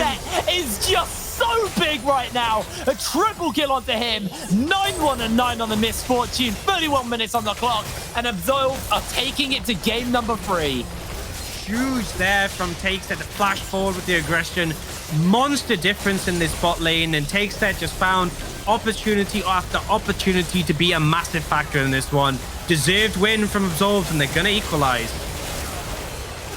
Incredibly dominant game there from Absolved, as they get game number 2 in favor. Singularity fall down, and we're going all the way to game 3. All 6 games on our first day of the broadcast.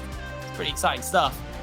That was a much better showing from Absolved. Yeah, good adaptation. I feel like in the draft, they made it easier for them, took away the tools like the Galio Camille from game 1 that was so hard to deal with. And you saw Takes that was able to play the game this time, which is a massive factor. I just think it's not just that, it's the team play. The team play was better from Absolved this game. I feel like in game 1, it was a distinct advantage for Singularity. Yeah. And it kind of flipped in this one. The team play just far better from Absolved. And to make me wonder for this next game, because whichever team manages to bring out the higher quality is going to come away with this series, because both teams have shown they are capable, but the consistency hasn't been there. Both are capable, and only one game to prove it. We'll find out who will be taking this series between Singularity and Absolved after this break. We'll see you in a second.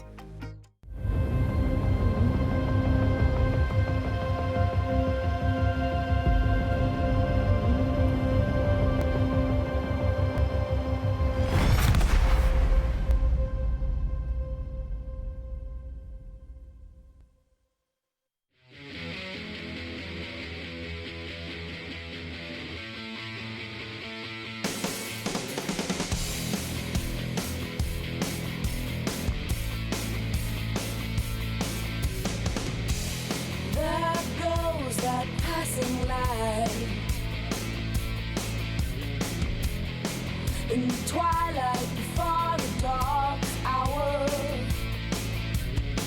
and this time I better get it right,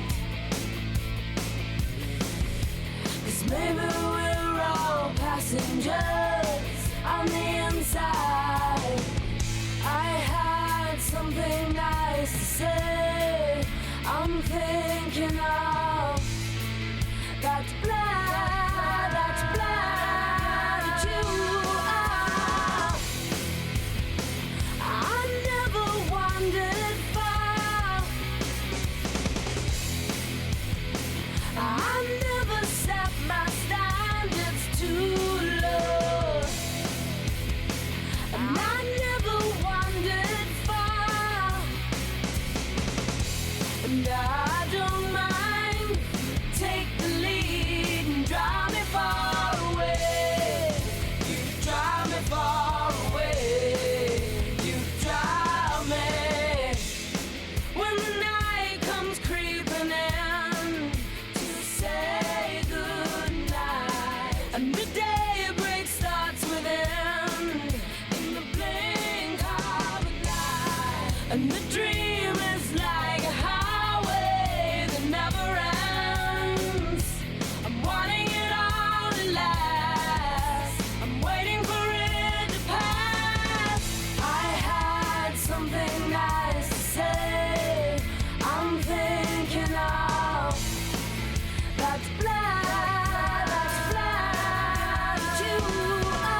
in the twilight before the dark hour.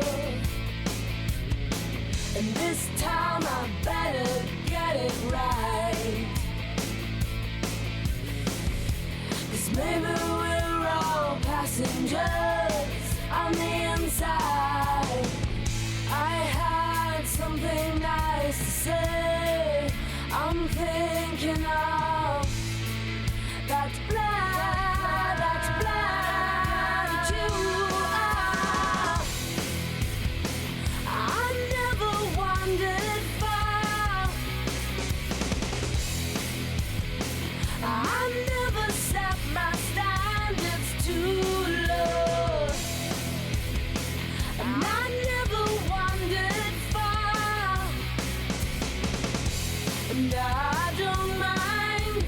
Take the lead and drive me far away. You drive me far away. You drive me. When the night comes creeping in to say good.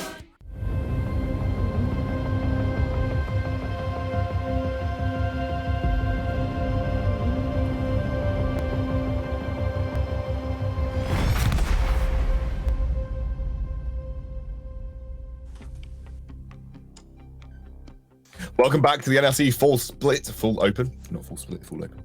We're into our third game, obviously coming your way, but we have to have a little breakdown of the game that we just saw because Absolved bounced back and it was a very, very solid performance from them.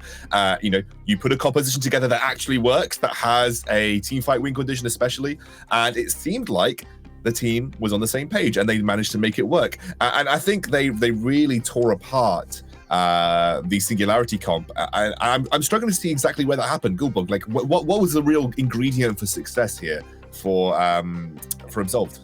Is that everyone was allowed to play League of Legends here instead. Initially, you had Eden on the set. Now you see him on Orianna, and even though he's getting caught every now and then, he had so much more presence in a team fight, making calls on the map, trying to get picks. The same can be said for Takeset on a misfortune with aggressive support like Leona. He popped, and the same for that Sion. Like, these flanks that City brings in for like top map, just Sion ultimating in, getting huge knockups and winning fights almost by himself. It was just like, it finally clicked.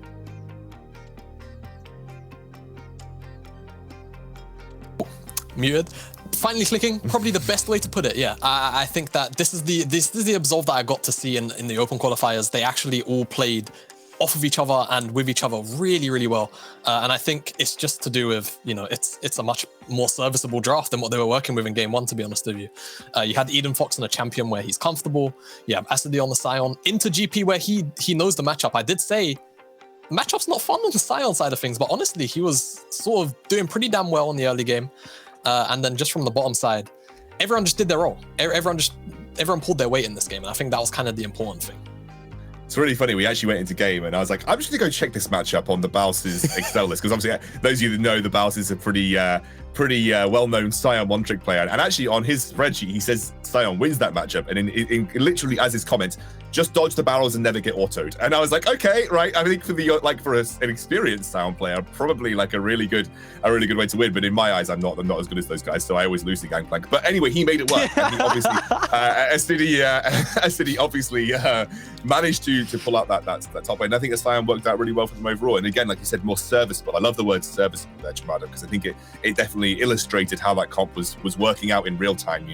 That combination in team fights with the Sion ultimate, with the landing a good misfortune ultimate, zoning the majority of Singularity out of the fight. But actually, something right at the start of the game really set the scene, I think, for this entire game in itself. And Gulborg, you're going to walk us through on the blackboard or the drawing board one of the key moments that happened at level 1. And not only did Absolved's level just raise exponentially, I also leveled up my own mechanics here in this feature. I actually found out how to use slow-mo. This is intelligent by Absolved in general. The fact that you can already see that the wave's almost crashing on the side of top lane up here, and Acidy is still confirming that I'm sure I need to be here. I'm sure they will invade, but they just stay with this one and watch as it goes through here. It's perfect. It's like you see this happening, you see the wind up, and you already know how it's going to go. Bonk, and it's just they flash over, they instantly go for it. Flasher comes out from everyone trying to scatter away. It's chaos, but it's the perfect chaos that Absolved needed to finally have a good driving factor, because we said it is a nice draft for them, but they also need to get a lead if they want to team fight better, and they got that already from the get-go. Yeah, and one small thing I wanted to highlight about that clip as well, that was just a read from Absolved. SNG walk in with Sweeper. They don't walk over any vision. This is just Asadi and the rest of the team saying, I'm sitting here, they're going to late invade. There's no way they do not late invade with this kind of strong bot side. And it just works, and it gives Take Set that huge lead, 2-0, and then he backs really early for the BF sword, and then they're just able to sort of take over the game slowly from there. Yeah, and it just felt like it was a slow wind down of that game. There were some moments, I think, for Singularity, some team fights where you could see that the competence of Singularity in those mechanical moments was shining through. But the lead that was generated, the sort of the goal and the ease of execution of those team fight situations for Absolved just led them to eventually outpace Singularity, and it's very difficult to find their way back in. Yeah, and just by saying that, I know they lost, but I have to highlight Samuel. Like, his positioning in team fighting and the way he plays around his damage and kiting, it is like ruler light when you see it. I know it's like going like over exaggerating here, but if they have a lead when they start team fighting, I'm sure Singularity will take it. I just think between these two, it comes down to who finds the lead before you team fight, because they both team fight insanely well.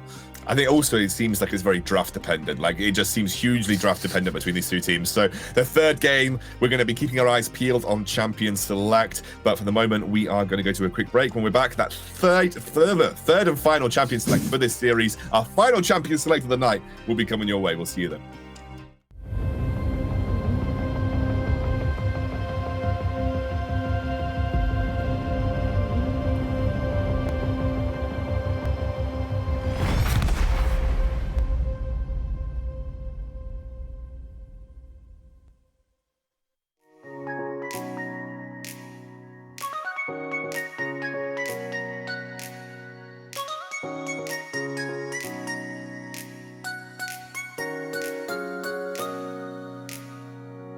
I feel like I'm in a dream, 'cause nothing is as it seems. I feel like I'm in a dream, but that's where I wanna be. And I feel free for the first time. And I feel free for the first time. For the first time. For the first time. For the first time. And I feel free for the first time. And I feel free for the first time.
Welcome back to the NLC Full Open. Jamada and Gulborg here for the final draft of the day. It is Absolved now on blue side, Team Singularity on red. And we are going into our final match of the night. Some other results to update you on. Ents, they lost to Envision 2-1. Envision took that series. Unique 2-0'd Kova, and I think the only person to predict that was indeed Gulborg. So, Gulborg. And it's going to be obviously, I'm just checking. I think Dusty 2-0'd Nordavind Black, so that was a pretty big sweep there for Dusty. And I think also two guys on the desk correctly predicted that particular series as well. So Jamada and Gulborg having a good day for the upset predictions, which in their rights probably weren't upsets. And we are the only series left to report our result across the day. So Absolved and Singularity are going into their final match, and that'll be the final match of all the NLC matches tonight. Yeah, and interesting to see Absolved on the blue side. I suppose it is obviously SNG's choice to be on the red. So now it's like, how do Absolved want to draft on blue side? What's their priorities? Do they keep the same sort of priorities in order? What are they going to want to take? Graves has been a priority B1 for a majority of tonight, but it's not available. So opting into the Nidalee first pick for Shkar. I think it's so interesting because the Nidalee has been a bit of hit or miss today in general. He did have a good performance last time, and it's going to be interesting to see what the response is going to be now for Alex, who still likes to be hyper-aggressive. Like, we've talked about this throughout the whole day. Shackle, Alex, both likes to be the guys on these Nidalees, these Graves types. And Jamada, Lord behold, you're finally getting that Hecarim. I'm finally getting the Hecarim. I've spoken about it a lot today. This champion just really outshines Nidalee the further the game goes on because of team fights. So I'm happy to see especially Alex on it. Alex loves these farm heavy and to carry the mid game type champions. So he should be shining here, and he's gonna have the likes of an Orianna to help buff him up. So I'm definitely really excited. Now, I think if you're Absolved here, I think the priority is to probably just take a mid laner for Eden. I think it worked really well in game 2. When you let his mid pool get pinched, he really looked to struggle. Albeit, I think that was still just a poor choice on the Absolved part to take Set into the mid lane. So I think probably mid and Pariah AD carry would be the thing that springs to mind. And there comes the mid. It is going to be the SC here, but I also want them to secure an aggressive AD, not AD carry, but support for only 35. I would love if they could get the Leona already, because there is still a lot of AD carries left on the table. One of the roles that can be a bit harder to pinch here.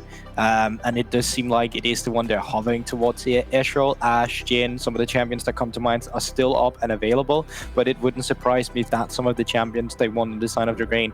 And then only 35 special actually comes through here. He's been spamming this champion in solo queue for days, and it's going to be interesting to see it here in competitive. It's a champion that really does well in the early game but can falter when you get to the mid game, so you need to assure some snowballing.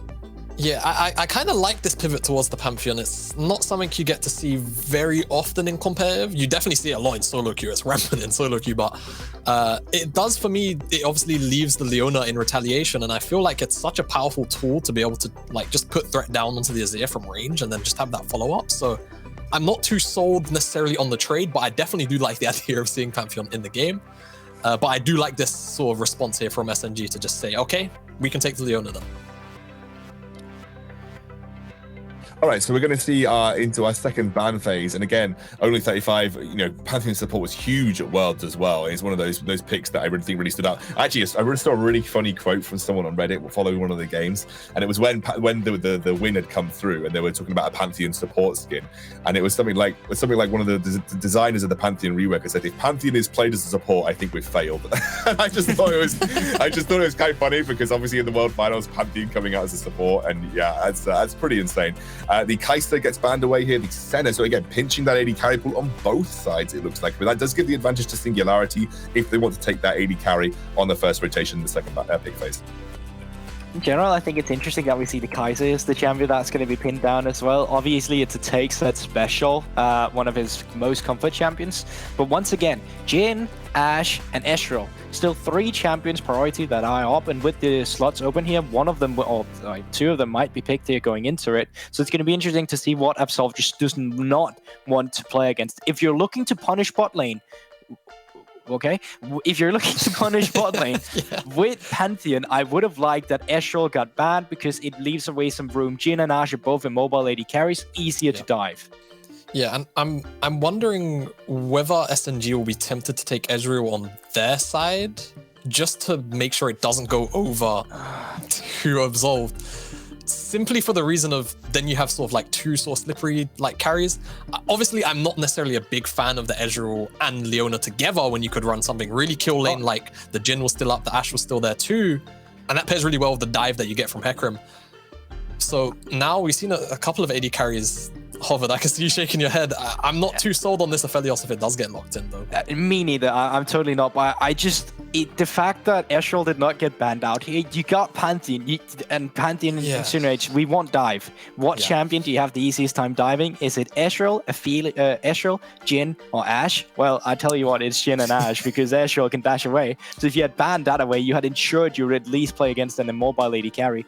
Ezreal Leona used to be the combo you would do where you're like, oh, I press Solar Flare. Oh, you press the ultimate on Ezreal, damage go, big damage, but takes that is going to opt into the Aphelios, small base 80 buff, but nothing substantial, and then we are going to see acidity with the Sign again. But it's interesting because he still had top tier AD carries available, like the Ashe. Jhin was there as well. We just, he opted into Aphelios. There must be a reason that the LA Aphelios was picked in this situation. Why was it prioritized over some of the other AD carries is my question.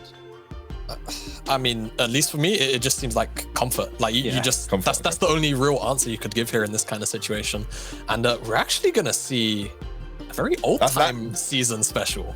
That's a Flaxious comfort right there. That's a Flaxious top lane comfort. He's gonna say, okay, like I'm playing Rise, let's go for it into the style matchup. I wonder if I'm actually gonna check if the Baus has anything on this matchup. Yeah, I mean, okay.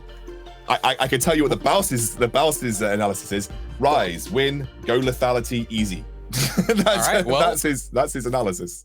If we don't see Asadi run the full lethality Scion build, then we know he's failing by the Baus standards. But both of these compositions right here, Goldberg, they're hyper scaling with a lot of aggression on the bottom side from the supports. So it feels like both these comps kind of want to do roughly similar things. I don't know who I really give the edge over to though. Hey, look, do you know what, guys? Let's do it a fun way. Let's not give the edge to anyone. This is the last game of the night. Let's just see how it plays out. Orcs and Hitbrain take us through the game. Woo. Sounds like a massive cop-out if you ask me. Hello, welcome to the caster desk. Orcs, I'm going to put that on your lap. Who has the edge here? Who do you think is going to take this game number 3? Honestly, I feel like I'm leaning towards. I think it's tough. I think for me the Hecarim is the big thing. I think Hecarim has been. I think it's easier to execute than the Nidalee. I think the Orianna as well. I'm less sure about the Rise, and I think the Scion was a massive tool for a city. So like that side of me has me on the fence, but ultimately, I'm pretty confident that Singularity should be able to take this one on the back of that Orianna Hecarim. I think that's it for me. I'm really glad that you told me who you thought was going to win, because for everyone at home, they could have heard you. He was muted for me. I had no idea what he just said there. All I got was Singularity. So you believe in Singularity. Would it be an NLC broadcast without me being muted, right? This is the Whenever I come back. This is the 4th time tonight you've done this. I can't believe you've done this. It's fine. We'll forgive you. It's the first I just day lose back. my focus when you come on camera. We're shaking the rust off, It's been quite a while since the EU Masters, and that was the last event for me. Was that the last event for you? Yep. Yeah, so that was September. We're in November now, so that was a month and a bit ago. Wow, what a long time. It feels longer than it was, actually. When I look back to it now, I'm like, oh, it's only a month and a half ago. But actually, it feels so long ago. What have you been doing with your time? Chilling, working. Chilling, working. Living life and live. Yeah, man. Enjoying lockdown conditions. Lockout. This was like good timing. I know no one wanted it, but at least we've got the NLC. At least we got something to get us through the first 2 weeks of the lockdown. For all our fans who aren't in the UK, the UK has, as of today, actually, entered into another 4-week lockdown. So all our UK fans watching at home, hopefully the next 8 days of broadcasting is going to be... it's going to alleviate some of that. Obviously, it's not 8 days in a row. It's 4 days over the next 2 weeks. Thursday to Sunday this week and next, we'll be having 2 best of 3s a day.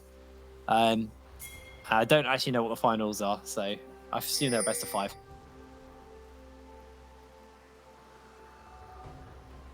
They are. The producer has now confirmed to me they are a best of 5. I'm glad that we're using a good format.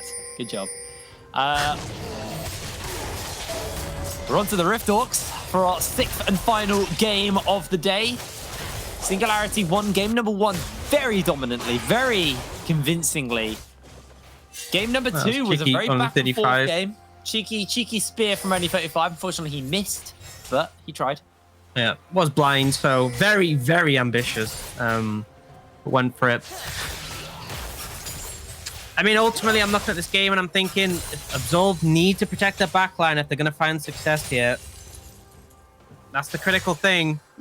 They don't get a good a start as they did in game 2. We'll have to see now. Thing with the Ryze is Ryze did actually get buffed recently. And he got 10 base damage in his Q.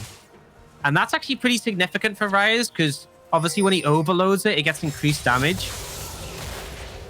So him having that extra damage is really relevant. Like 10 extra damage, it's like Karthus changes. Whenever we talk about Karthus changes, we always say, well, even 5 damage on his Q is significant because one, how much he spams it, as Ryze does, and also because the damage is amplified on single targets. Yeah. Like right now, Ryze's Q is amplified by 10%. It goes to 40, 70, 100 scaling with ultimate. So like 10 damage can make a big amount of difference when it's being amplified.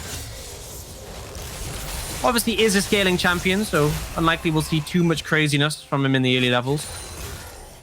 But it is the Flaxis special, so we do see him pull out. I think it's 2 champions with him. I think I run Neptune and Ryze. Vastly different champions when you think about it, but very good at both of those champions.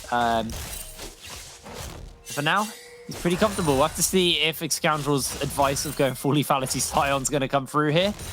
Somewhat doubt it. That would be a shame, wouldn't it? That would be fun. That would be fun. But it looks like Asadi is going to be on the receiving end of a bit of attention here as Alex has the Ghost and that charge available. They're going to shove this wave in and there's going to be the snare. There's going to be the damage to flash out and Flaxis takes the tower shot, but nothing else burnt there. This Asadi flashness now on the Scion and can be exposed to another repeat gank if needs be.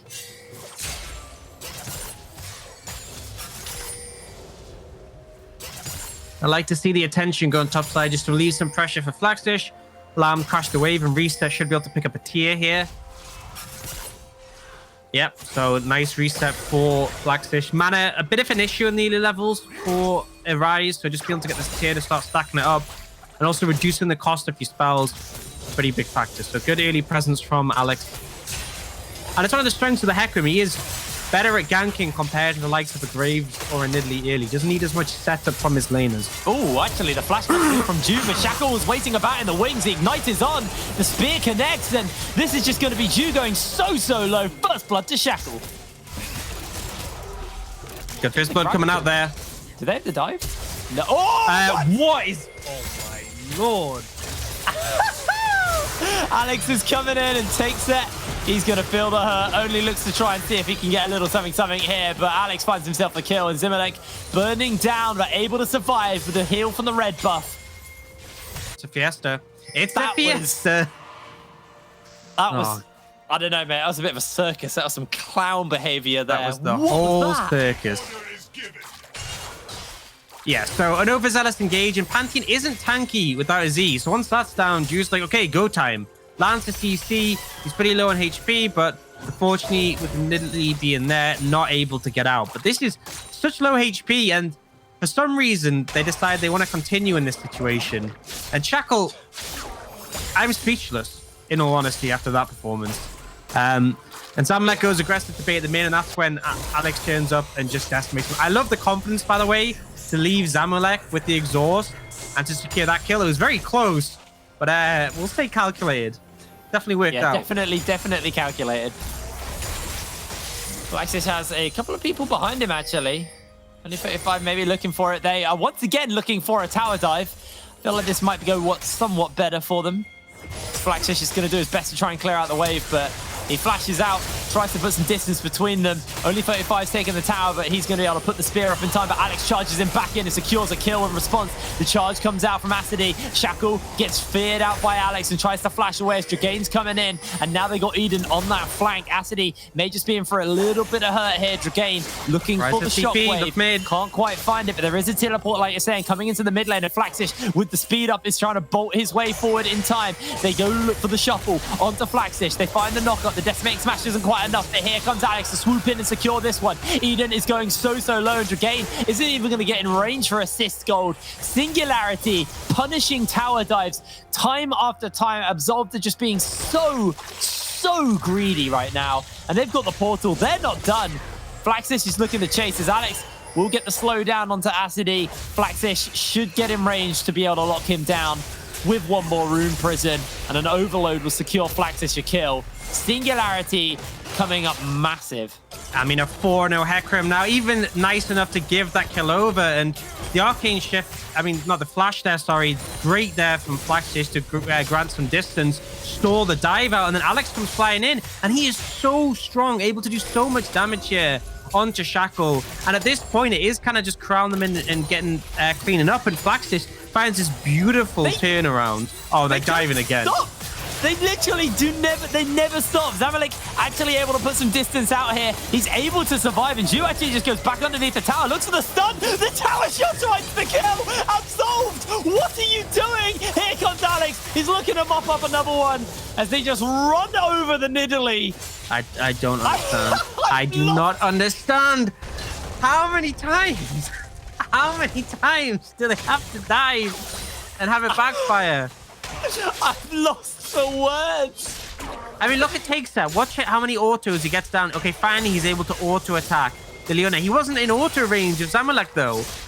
He just barely gets to do anything, and I don't know. It's like, why? I'm so lost, honestly. Acidy is proxy farming as well, and he's not going to pay the price. What are Absolved doing right now? My eyes are bleeding. Dragane, I feel so sorry for Dragane. He's desperately trying to get something. He's constantly roaming around. He finally does get himself that assist. That's 3 assists onto the Orianna. Oh my God, This is just non-stop nonsense, is the only way to put it. I can't fathom why Absolved are playing like this. I mean, Ezreal's 3-0, Hecarim's 5-0. Rise is 2-1-2. Absolved. Kind of wishing this was a better fight. They're playing like they looked at their phone and found that they're Just Eat orders on the way. Yep. Bedtime, apparently. Charge is coming in from Acidy. Looking for Flaxish. Shackle is looking here for him, but Flaxish is actually pretty strong. Oh, there's right phase now. rush. Speeds out, phase dodges rush, the you hit a spear. combo and you're gone. Yeah, lovely stuff there from Flaxish. Really well executed from Alex, to be fair. If we're gonna, we've taken a little bit of time to take aim at Absolved for some less than stellar plays. I'm not done taking it now. Alex is super powerful, yes. and in anything, any bad play almost always has to be sort of enabled by a good play from the other team. Exactly. Right, is what I'm going to say. It's not always true, but we'll say that's true here. And Alex has been at the right place at the right time consistently in this situation, has been able to clean up these mistakes from Absolved with these dives, and ultimately it's allowed them to punish heavily. And this Hecarim is monster strong. Yeah. And I think if there's any champion, if I'm playing Nephilios and there's a champion of the team being monster strong, Hecarim definitely is one of the ones I'd like to avoid. Yes, Alex has been reading Shackle in these dives really well, because in theory, these dives might have not been so bad, but when the horse is turning up, when it's running over people and just putting so much damage in, it feels incredibly rough. I mean, you can have a look at Alex's build right now. He's got the Triforce at 10 minutes. Yeah. I mean, maybe the dives were easy to read because it's like, oh, what is Shackle doing? Ah, he's diving. What is Shackle doing now? Oh, he's diving again. It's like, if that's all you're doing,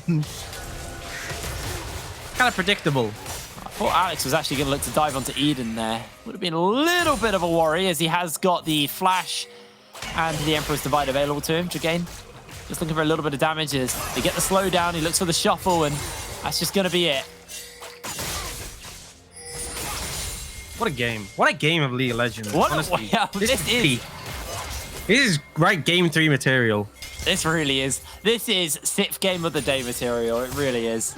I'm glad we don't go out on a snore fest. It feels like, because, it was talked about a bit on the desk, how this is like a specialty champ for only 35 on the Pantheon. Yeah. And he plays it a lot in solo queue. I could picture him in solo queue just pinging his jungle like, come bot now, we dive. Come bot now, we dive. Come bot now, we dive. And honestly, I reckon that probably works extremely well. You'd have your jungler saying, I'm not defending you, I need to clear my topside camps. Your bot lane would die 8 times and then they'd rage quit. The support would keep playing and just roam around the map, and the AD carry would go AFK. The mid laner would be like, guys, I'm trying to carry, just let me scale. And the top laner would just be sitting there alone. That is what would happen in solo queue. So maybe that's the game plan, is that diving every opportunity works well there, but didn't quite come out to fruition here. Yeah, and like we were saying, it kind of came off the back of Alex just having a really, really good read on these dives onto Singularity. I would say I have to kind of give props to the players as well who are getting dove. You look at that play on Flaxish, he bought so much time underneath that tower. Sure, he died, but he bought so much time. Same for Zamalek and Zhu. When they got jumped underneath the tower, they were able to kite backwards, basically thread as many tower shots as possible and keep that tower ramping up in damage onto players for Alex to come and mop up. Overall, they do lose a member on these dives, but the way they play them means that they gain more than they lose. And that's the key thing in these dives from Singularity. And that's why they've been able to slingshot themselves a 2,000 gold lead, a Triforce at 10 minutes for Alex. Flaxish is well on track to get in his Archangels fairly soon. Zamalek has his Mirror Mana. We're just looking at the items that have been picked up by Singularity. They are so far ahead. They are spiking at 11 minutes. It's crazy how strong this team already are. Yeah, it's pretty tragic, honestly, for Absolved in this situation. It's not over. It's looking rough. And I'm really concerned because we talked a little bit about how you have to try and find a way to prevent getting dived by this Hecarim, especially with the Orianna following up. I don't see how you do that, because Hecarim's already completed his Triforce. He is going to start investing in other items now. Go the Death Dance and just become full tank from one item, because that's how strong that item is. And it's really going to be difficult to peel him when he can go untargetable with the ult, has a ton of movement speed. So, I don't know.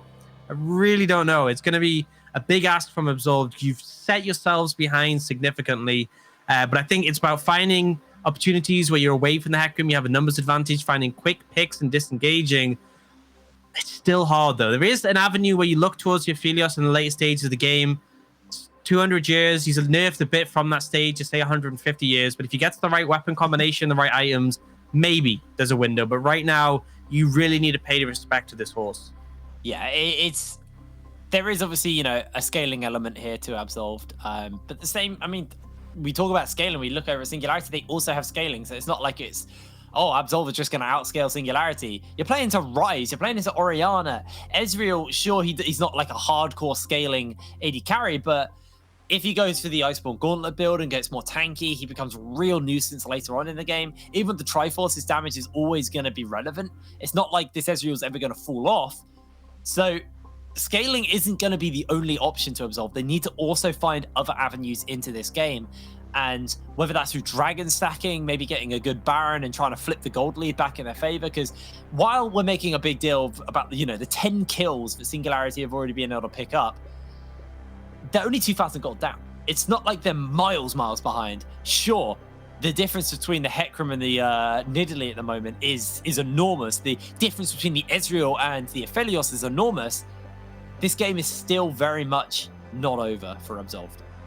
Yeah, it's just, it's only 2,000, but it's so much at such an early level. It just feels really difficult to deal with. That's my concern ultimately. And that's the question. How can you overcome that? Because if you get those shutdowns, it's big. You really need an opportunity where Alex overextends. They need to be the aggressors. They need to be diving deep into your team, use the power of the Azir, use the kiting power of the Aphelios, let them play into you, potentially use your turrets as well, and that's where you find a window. But you can't be the aggressors anymore.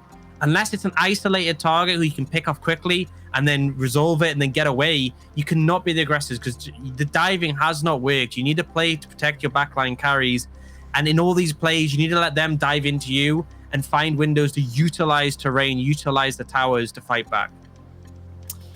Yeah, it's quite hard to sum up, everything else. It's just been a lot of fumbled dives so far in this game 3 from Absolved. Singularity have just answered that well. And, we talked about potential ways for Absolved to come back. We talked about, Singularity the ball is in their court right now. They've got a dragon. They can look to get the Rift Herald when it spawns. It hasn't even spawned yet. And how they can kind of, flip and play this around a little bit more in their favor. But for the moment, it's very much just about chilling. It's about getting some gold into them. And, it's about us chilling as well. Because I think we can't really break down any more about this 11 minutes of the game. Yep. So, we'll take a bit of a step back and we'll talk a little bit about this tournament in general. So, who are we looking at other than Barrage? Because obviously Barrage are the favorites to win the whole thing. It's not set in stone. M&M did challenge them, push them all the way to game 3 today, and that game 3 was still pretty close. Who else are we looking at? What other names and teams have jumped out to you so far? Well, I was looking at Tricked, and then today happened. That was a bit rough. I mean, ultimately, a lot of these rosters that are coming together, the ones who have players who are playing in the NLC, there's an expectation, Barrage, we're a strong performer. Tricked, we're a strong performer in the NLC. And it's kind of difficult to sort of pair out from the rest of them. But we've seen strong performances today from, UniQ, Northern White, Dusty had a really strong performance. So I feel like those teams are sort of exceeding expectations. And I think it's hard to really get a full power read of all these teams because a lot of them haven't played against each other, been in different leagues, or even they're fresh teams coming together for this tournament where they've been pieced together from players who've been playing in the whole ecosystem of the Nordic and the UK, the northern region. Well, while this break is unfortunately extended, we are actually going to pass this over to our analyst desk just to fill out the time. Oh, we're staying with us. Okay, I'm getting lied to. He's back. Shackle is back. We did have a quick DC from Shackle. I say quick DC. It was fairly lengthy, but looks like he has rejoined. So hopefully we'll get back into this game nice and quick, and have some more tower dive action, I guess. That's I hope not. It's been so far. I really hope not. I just quit it. Just stop. Just don't do it. And I honestly feel like for the start of Singularity, don't feel like you have to answer tower dives with tower dives now that you're ahead. Just be like, cool, we have a massive lead. We're going to slow play this and just take control of the map and take objectives. Stack up dragons. Don't go for overextending tower dive plays. So that's where you kind of give it back over to the side of Absolved. Yeah. Well, we talked about this. Hopefully we're getting back in. He has reconnected on my screen, but we are still in a pause, so hard to say really. You excited for Christmas? Yeah. I mean, I guess it feels kind of weird. It is a weird Christmas this year. It's a very weird Christmas. But, it's always gonna be nice. Yeah. I mean, I guess I've spent so much time with my family. It's not, and not going to see extended family. And you spend so much time with your family. It's just like you go down on Christmas Day and you're not you guys again. Hey man, as long as I'm joking by the way. But if any of my family members are watching the show right now, the second you step outside, they're going to be sitting there with bats. They're just going to kick me out of the house. They're like, you're on your own now. All right, yeah. As long as there's pigs and blankets and a turkey, I'm probably going to be all right. What's your favorite what sort of sleeper component you have in your Sunday dinners Christmas dinners that you think like maybe other families don't prioritize as much, or things you think are underrated? I don't know actually. We do carrot and swede. Have you ever had that? It's like a mashed potato but carrots and swede mashed. It's quite sweet. It's like an orange and yellow. It's really nice. I've had that. Yeah, carrot and swede's pretty lovely. Good. That's roasted parsnips. That's always a banger. I mean, I'm such a pigs and blankets man. Like, I mean, they are good, but they're not underrated. They're not underrated. That's the problem. I eat them. I'd say they're rated. They're just rated. Yeah. I'd say for me, a good stuffing's always big. Yeah, I can concur. Alex doesn't want to talk about Christmas. He wants to talk about the here and now as he gets himself a nice and easy kill on to take set. Only 35. You just have nowhere to go. Alex 6-0-3 on the Hecarim right now. Yeah, takes that, got a present, and it was a horse. Enjoy. A little bit rough. There's not much to break down. Hecarim strong. Triforce big. 80 carry dead. That is kind of the turn of play there. And it's sort of in a situation where Alex really can do what he wants. Brussels sprouts, I think, are underrated. Oh, no, absolutely not. They are the worst. Sorry, do people just not have like good Brussels sprouts? We do like bacon Brussels sprouts as well, and they're still garbage. I don't know, man. They are bad, dude. They are really bad. Everyone, I don't know. Bit of gravy. Pop them right in. Big fan. But like, everything's better. Everything's better. Flaxish is getting dove here. Alex is also waiting in the wings. He just knows when this is going down. Flaxish will lose his life as the shutdown's picked up by Acidy, and True Shot Barrage is just going to clip Eden as Alex and Zhu are going to be able to get away scot-free. Good pick. You find the numbers advantage. You go for a quick engage, get the kill, get out. You don't overcommit. And critically, it was at a moment where Alex wasn't really in a position to fight, didn't have that ultimate available. So I'd like to see Takes That going aggressive here. He wins this. Winning this fight. Yeah, minion wave, a really critical factor in that duel. Takes that. Oh, the sombrero into the paws. Yeah, that's an awkward pause timing. Was, you could see the movement from Takes That, dodged away from the Orianna initially, but the ult flash, not much you can really do to avoid that one. There's not really much counterplay in that situation. A little bit of an unlucky one. I love a good sombrero. Unfortunately, we have had another pause, so we can talk a little bit about Christmas more. Yeah. Because just nothing's happened. Roasted parsnips, I'd say, are definitely like a high tier veg. Yeah, I'm not a massive parsnip guy. Do you even eat vegetables? Like, what vegetables are your go-to? I literally just said the unsung hero is carrots and swede. Yeah, but that's like a cheat one, you know. No, it's if they're mashed up, it's basically mashed potatoes. To be fair, they are kind of baby food. That's like me saying, "Oh, I love vegetables. I like chips." You know, it's not that bad. It's bordering on that level. It's not. No. A good carrot and swede isn't mush. It has like, it's still kind of fibrous and got chunks and or chunks in it. Yeah, it's chunky. You know. It's got a bit of girth to it, you know what I mean? All right. So Jake, your favorite part is baby food. Cool. What else? Come on, I'm grilling you on this. What'd you say your favorite part is of Christmas dinner? Oh, and here's one. Do you have Yorkshire puddings with your Christmas dinner? Yes, absolutely. I do as well, but a lot of people don't, you know. They say it's a travesty to do so. Those people are wrong. they're people who just don't know true happiness. I'm glad we can have a unanimous NLC statement on this, right? Yeah. No deliberation, no contestation. It's just factual. Yeah, if you don't have Yorkshire puddings with your Christmas dinner, you are wrong. And there's going to be a lot of people listening onto this who probably don't even know what Yorkshire puddings are. True. For anyone who's wondering, I like a little pastry that's made like in the shape of a bowl. It's literally roast pancake mix. That's all it is. And it's like it's like in the shape of a bowl, and you have it, and you like put gravy inside it, and pretty crispy and crunchy. Oh, glorious! It's just the best. Oh, so good. You guys are missing out. They are looking for a dive in. That was nicely played. He's going to lose his life.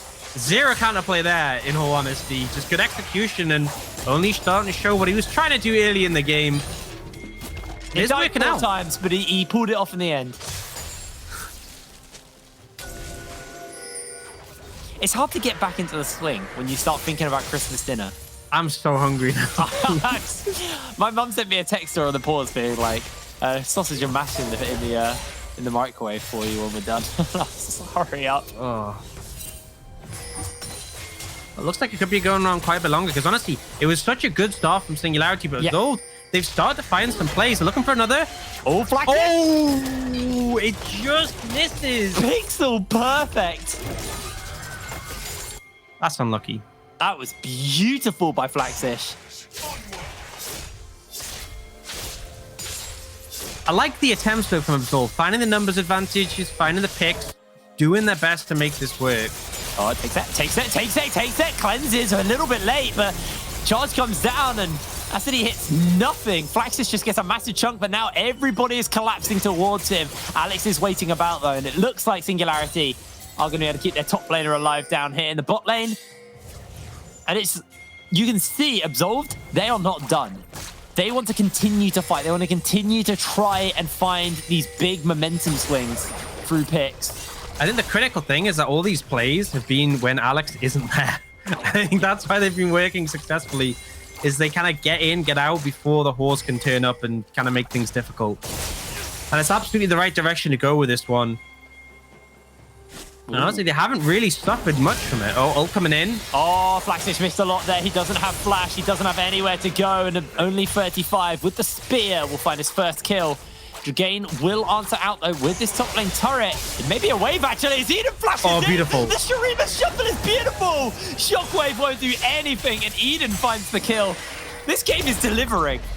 What timing there. Waiting until there's just a small enough amount of minions that you can ult them back, clear them out, get the tower shots in, and win the duel. Absolved punishing these solo laners so well, and they're going to get... Oh, okay. Yep, goodbye. Oh, no. Eden's going to get run over. What? He's tanking tower for the team. The solar flare comes down. Alex actually gets the charge off. Why didn't he just Eden, though? I Did he have it think he wanted up? to give the kill... No commentary needed. This game is just madness. All right, so about 10 minutes ago, 11 minutes ago, real life, only not that long ago in the game, literally 6 minutes ago, we were talking about how this is probably just done from Singularity. Alex is fed, Flaxus is ahead, Zamaluk's ahead, and in that time, Absolved had just found themselves kills. Yeah, I mean, it should have been done, honestly. That much of a lead for Singularity should have been game over, but the gold lead is still only 2,000 after all the time that has passed. Shackle is now much stronger. They're still behind. By all means, they are still behind in terms of Singularity, and I think in a 5v5, they still absolutely lose. But things are looking better, all things considered. It's not as doomed as I thought it was, but I thought it was very doomed, so it's still slightly doomed, but we'll see how that pans out. Next dragon spawning at 45, and this is my concern. In a 5v5, I don't think you win, and I think you can see Absolved feel the same way. They're actually looking to make a play towards top side. Probably going to kill Flaxish again, because when all else fails, kill Flaxish.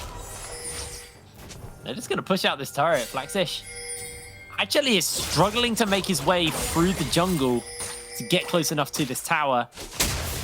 Has to pop the blast cone to get towards his base, and Cassidy will be able to take this tower. Flaxish not even willing to contest. Dragain's going to get a little bit of damage onto this tier 2 on the bot side. Has now got Zamaluk making his way over. Remember, Ezreal does a lot of damage as the turret goes down. Flaxish is getting dove, flashes away, gets stunned up. Here comes the solar flare. The knockout comes in. Shackle lands the spear. The shield's on. The stun's on. Zhu's out, and Flaxish is able to survive.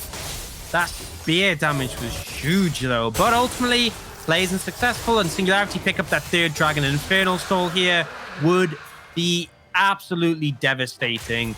Oh, They're not too far away. Oh, yep, goodbye. 5 takes that. Watch this damage. Didn't take long. I honestly expected more. He did get nerfed, although I think that might be on 1020. I can't remember, actually. He definitely nerfed his E damage at some point, so maybe that's why I expected more, you know? Flaxish is having a rough time. Yeah, I mean... He's having a rough time right now. Yeah, it was 1021 as they nerfed his damage, so still doing full damage, just not really cutting through as much. I guess it's because he's invested into the Aegis as the first part of the core items, but it's still enough. It is definitely enough damage to be dealt.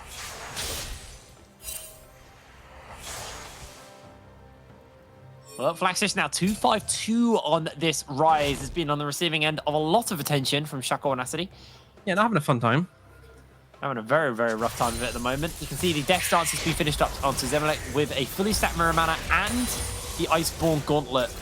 Ezreal is going to be hurting as Zamalek gives away the fact he can see them. Not just hurting, but also feel kind of unkillable. Yes. Especially since it's actually very hard for anyone on Absolved to get on top of Ezreal.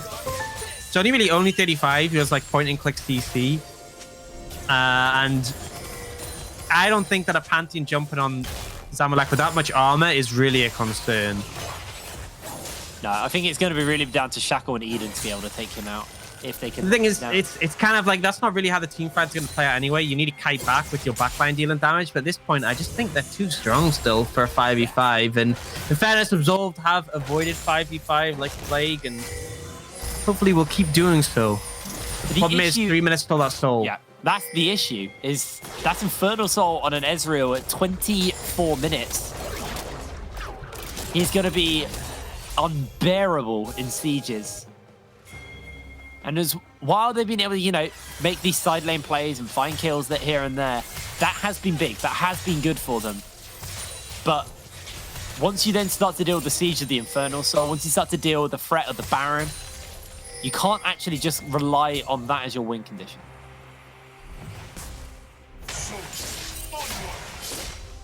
Just make things difficult.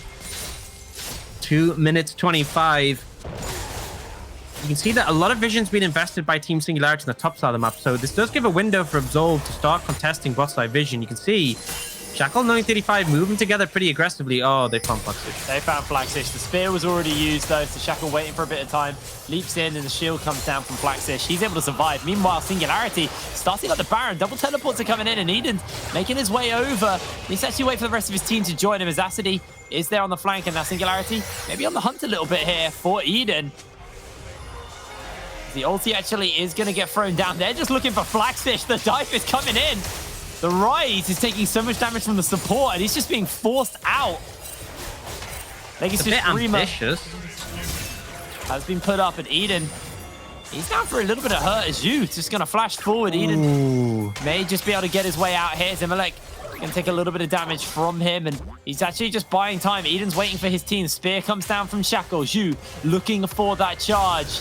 And that should just be the end of days. Is Absolved? They're actually just pulling everyone around the map. Shackle, if he can survive long enough here, actually might be able to buy himself some time for the Baron. But 1 minute until the Dragon's getting started up and the pings are going down. I think Singularity are aware of this. It's not very quick. It's actually incredibly slow.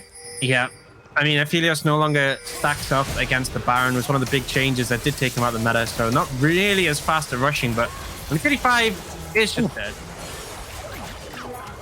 Another kill over to Zamalek, 6-0 and 5, and Eden may be quick to follow. He has timed out, but oh my lord, that damage is absolutely filthy. The shuffle will only buy a bit of time as Alex goes legendary, 8-0-5. Singularity may not even need Soul, they may not even need Baron to crack the base at this rate, but looks like the resets are coming forward. 25 seconds until that Drake comes up. Shockwave thrown down by Dragain. Does a bit of chunking to Acidi. Does have himself a smite and a charge.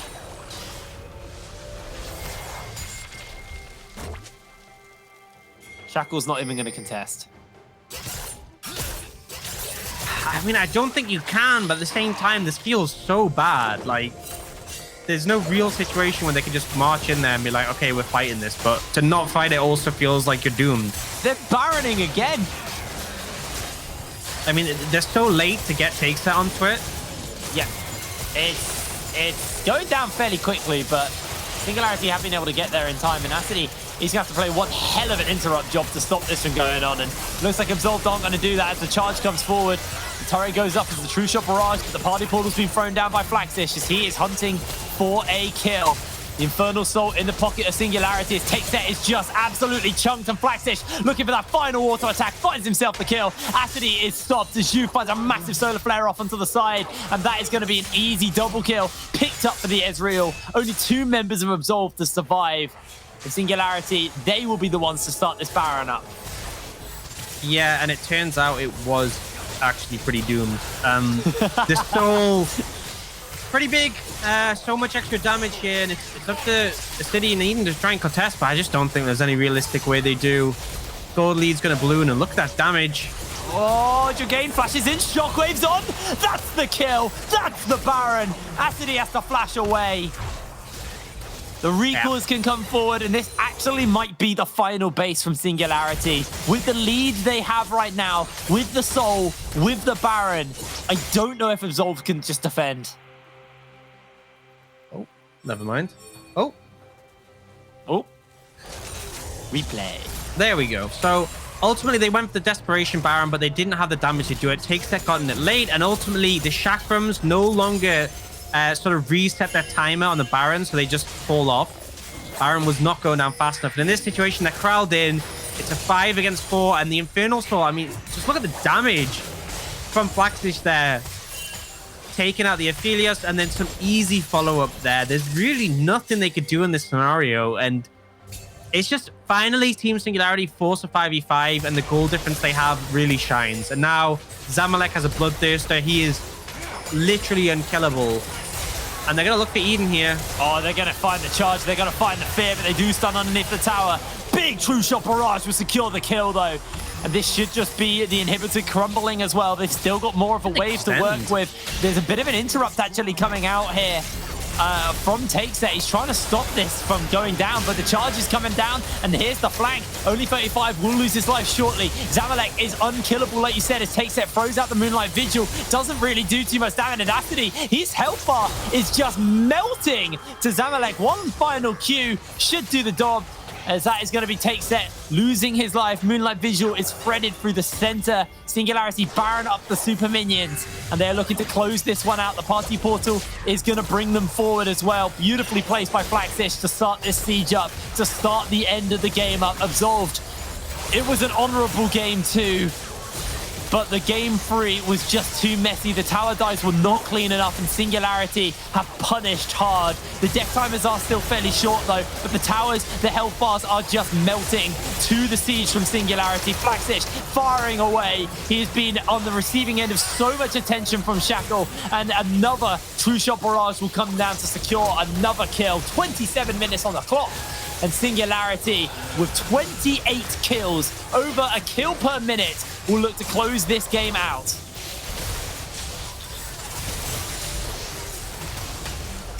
Eventually.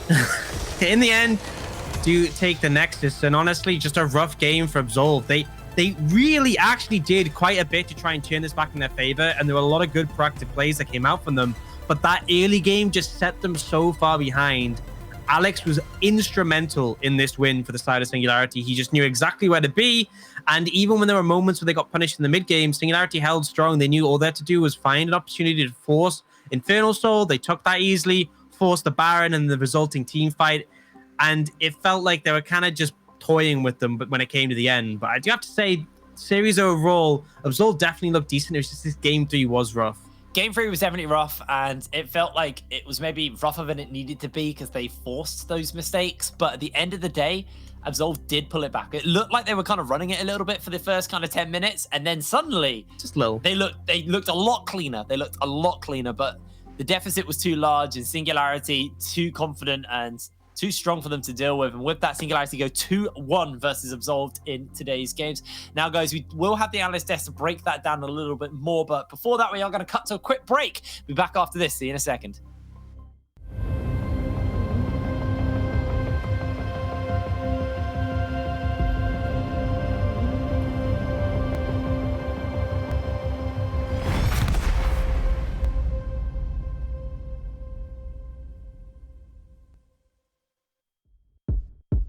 Sunsets, high rise, you know you're on the floor, diamonds, good light, walking the golden door.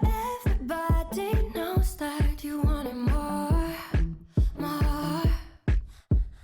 Ice cold to the touch, we're gonna burn it down, bodies so hot until we hit the ground. Everybody knows that you want it more, more. It's not my fault. I don't wanna talk about it, not tonight. No, you probably think about it, but it's fine. Playing all the same, you know there's no amount, 'cause money makes the world go round. I don't see a problem till it makes me sick. Dollars by the minutes, I'ma spend it quick. Knows I keep me down, yeah, I'm doing it now, 'cause money makes the world go round. Sun-kissed on my lips, the way I want it now. Don't trip, never slip. They wanna take me down. Talk is never cheap, so you say it loud, loud. Say it's not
which we claimed. Wash it from our hands. Don't flinch or move a mile. It's safer for the houses are proud. We'll live near the forest. Say all your prayers. Ears to the ground. We can't look back. Oh, oh, breaking your backs and falling on the stone. Oh, oh.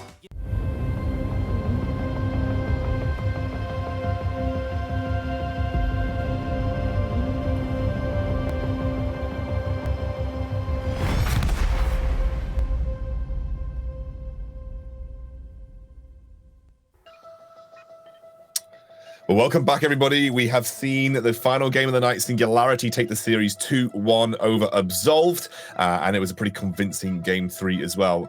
Gents, where do you want to start with that particular game? I feel like you can't start anywhere other than Alex in the jungle, but I'm going to ask you anyway.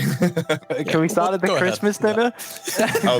Yes, okay, yeah. Well, first of all, gents, what is your favorite part of the Christmas dinner? Because Jake apparently likes mush. No. Mine's personally roast potatoes, but or Yorkshire puddings. Close. I'm a pork guy. I like pork. What can I say? Pork is my favorite. All right, moving on to the game. Gilbog, So you didn't give us your that was- answer. You can't move on to the game without giving us your answer. It's okay, Denmark, flæskesteg, okay? That's what we're going for. Oh, I love it. Love it. I Flæskesteg. love that stuff. There you go. Absolutely Let's love go. that stuff. Carry on anyway. Yeah, perfect. All right. So this game was a mess. I think that anyone can argue that. And in the end, I don't know what went on with Absolved again. It feels like they're just over complacent. They like to test their limits a bit too much every now and then. And if the limits are tested and they found out, oh, that doesn't work, we'll do it again and see if it miraculously works. And newsflash, it didn't, and they just ended up diving a lot again and again and again. And even though the game became somewhat close at the end, because the Singularity had a harder time actually closing out the game, it just wasn't enough. They're so far ahead. Alex was just sitting still at towers, getting his teammates killed just because he could. Honestly, I feel like they just started having fun with the game. It just got to the point where, even though for a majority of the game, the gold lead sort of maintained a relatively close margin compared to the game state, the game kind of fell over as soon as Alex hit that 10-minute Triforce. He just had so much agency around the map. So yeah, like you said, it got to the point where Alex is he's just chilling underneath the towers, taking tower shots and letting his teammates get some kill participation because he's a generous man. What can I say? Yeah, I think Alex is definitely driving the success in that game. Gulbog, at the end of the day, we always do a play of the day. So you've selected a play from today before we get to our interview with, I believe, Zamalek. Before we get to that interview, you have chosen a play of the day, so let's go through that. Yeah, in the end, today has been a messy day, all in all, and I chose we just went for something simple. It's just a nice little outplay by eating, waiting out the minions, going in with the flash Shurima. In a day full of chaos, just this guy chilling around, it's what I needed for the night. It's simplistic, it's a kill, it's normal. Do you know what? I appreciate that. We've had some crazy games today. Sometimes just having one of those little solo kills, even though Absolved did not win the series. Always nice to appreciate the simple things in League of Legends. I'm being told we actually have the interview ready with Zamalek, so I'm going to bring him in and have a chat. Hello. Hello. Hi. Hello. Good. I can hear you. That's great. First of all, congratulations. That was obviously a pretty tense series. You guys kind of smurfed it in the final game, but clearly the road to that final game was a little bit bumpy. Talk to me about game 2, because it did look like from game 1 that you were going to 2-0 this series pretty rapidly. What went down in game 2 rather, to sort of allow Absolved back into the game? In my opinion, we kind of felt on draft, like we made some mistakes on draft. Like, in my opinion, picking Ash so high wasn't that good, and we also died level 1 against Misfortune. Like, Misfortune had 2 kills at level 1, so it was really hard to like snowball this game when Misfortune has so already big lead. So yeah. Yeah, I think the level 1 played a lot into that game. Realistically, you just kind of walked into the Scion queue, not much you could do. But Absolved managed to run with it and win. But of course, you came back in game 3.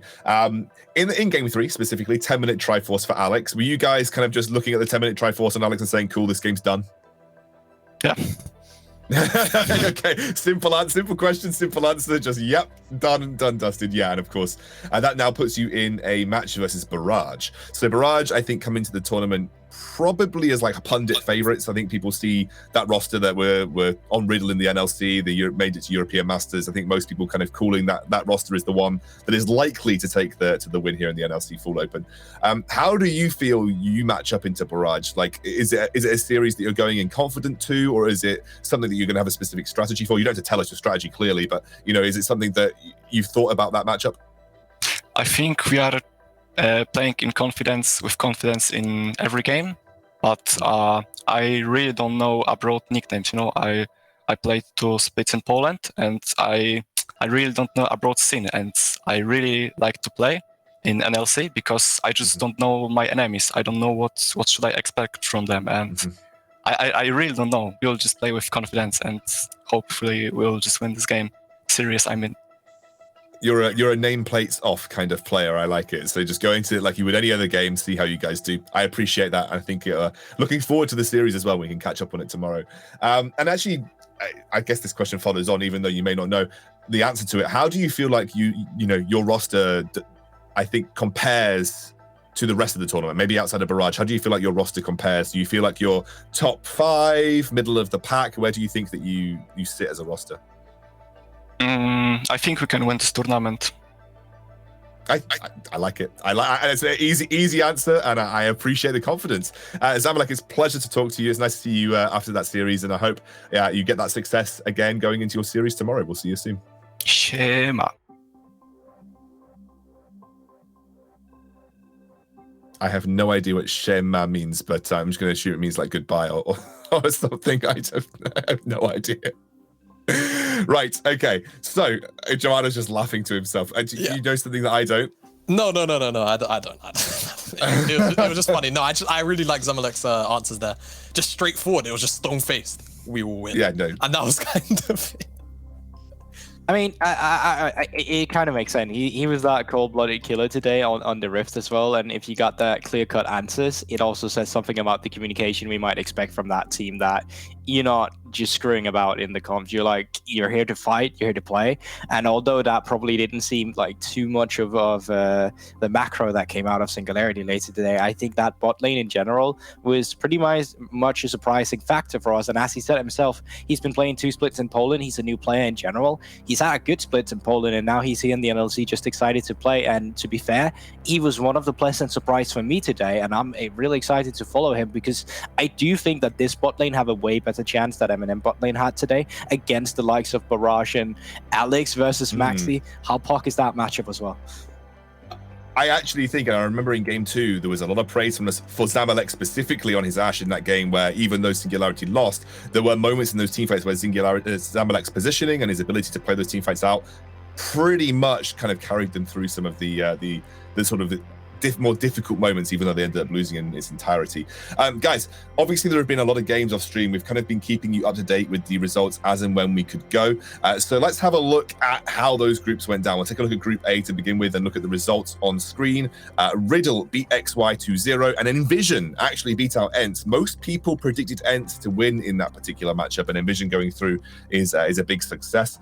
So Riddle versus Envision and XY versus Ents. We will be sort of keeping up to date with that group as we go. Going to have a look at Group B now. And we're going to see the results here. It's Viking 2-0'd PK and Unique 2-0'd Kova. So now we're going to see a Viking versus Unique Esports Club matchup in Group B. I believe we're actually going to be covering that one tomorrow, but we're also going to have the elimination match of PK versus Kova. I'm not sure elimination is spelled correctly, but hey, that's fine. Carrying on to Group C. No one noticed that. Why would you point it out? I just was reading it. It says elimination. Anyway, we had Barrage. Obviously, we were following these games today. Barrage versus M&M 2-1, and Singularity beating Absolved 2-1 as well, giving us a Barrage versus Singularity winners matchup, and M&M versus Absolved in the elimination match. Also, okay, now Orcs is pointing out all the spelling mistakes. And we're going to go to Group D. And Tricked versus Nordavind White. This was the kind of like the surprising group in the sense that Nordavind White did beat out Tricked. Tricked have a very experienced roster, and we were expecting them to be the clear favorites in that matchup, but they will advance to take on Dusty. And obviously both Nordavind teams in this group, Nordavind White with the team that qualified and Nordavind Black with the team that were invited. So Nordavind White going up against Dusty in the winners matchup here, and Dusty 2-0'd Nordavind Black. And I looked at some of the post-match screens, and that looked like it wasn't a particularly close series either. So Nordavind Black now going to be having to take on Tricked, and that's a pretty darn hard elimination match for both of those teams. You know, both I think were expected to do well in this group, and now one of them is going to be saying goodbye when we come to Saturday. So very much excited to see how that pans out. But we will be following, I believe, that Group D match tomorrow. So as far as I'm aware, we'll be following the Group B winners match and the Group D winners match tomorrow on the channel. 2 more best of 3s, same time and same place. I'm excited. You guys, how was your first day of the NLC Full Open before we say goodbye? After you, no, cool. You're the new guy. Come on, right. give us your take. Look, I've loved it. It's been great. You guys have been super welcoming to me, so it's been more than a pleasure, really. And I mean, what better way to start off than a 6-game banger, slabber knocker, any kind, everything. you put every kind of descriptor on it. Yeah, it's been amazing. Obviously, I love doing this. Like, I've been hyped all day to get back to this. Have it been the most clean games? No, it most certainly have not. But have it been an exciting day back with the crew? Yes, and I love it. Like, I can't wait to get going again tomorrow because, honestly, the level of this tournament is actually way higher than I had first anticipated. And I think we got a lot of good teams to look forward to. Yeah, and a lot of good games to look forward to as well. Tomorrow we'll be playing out some of those winners matches across the groups. We'll keep you up to date with all of those results. And on Saturday, we'll be facing our first elimination matches. But for now, thank you for tuning in to the first day of the NLC Full Open, and we'll see you tomorrow.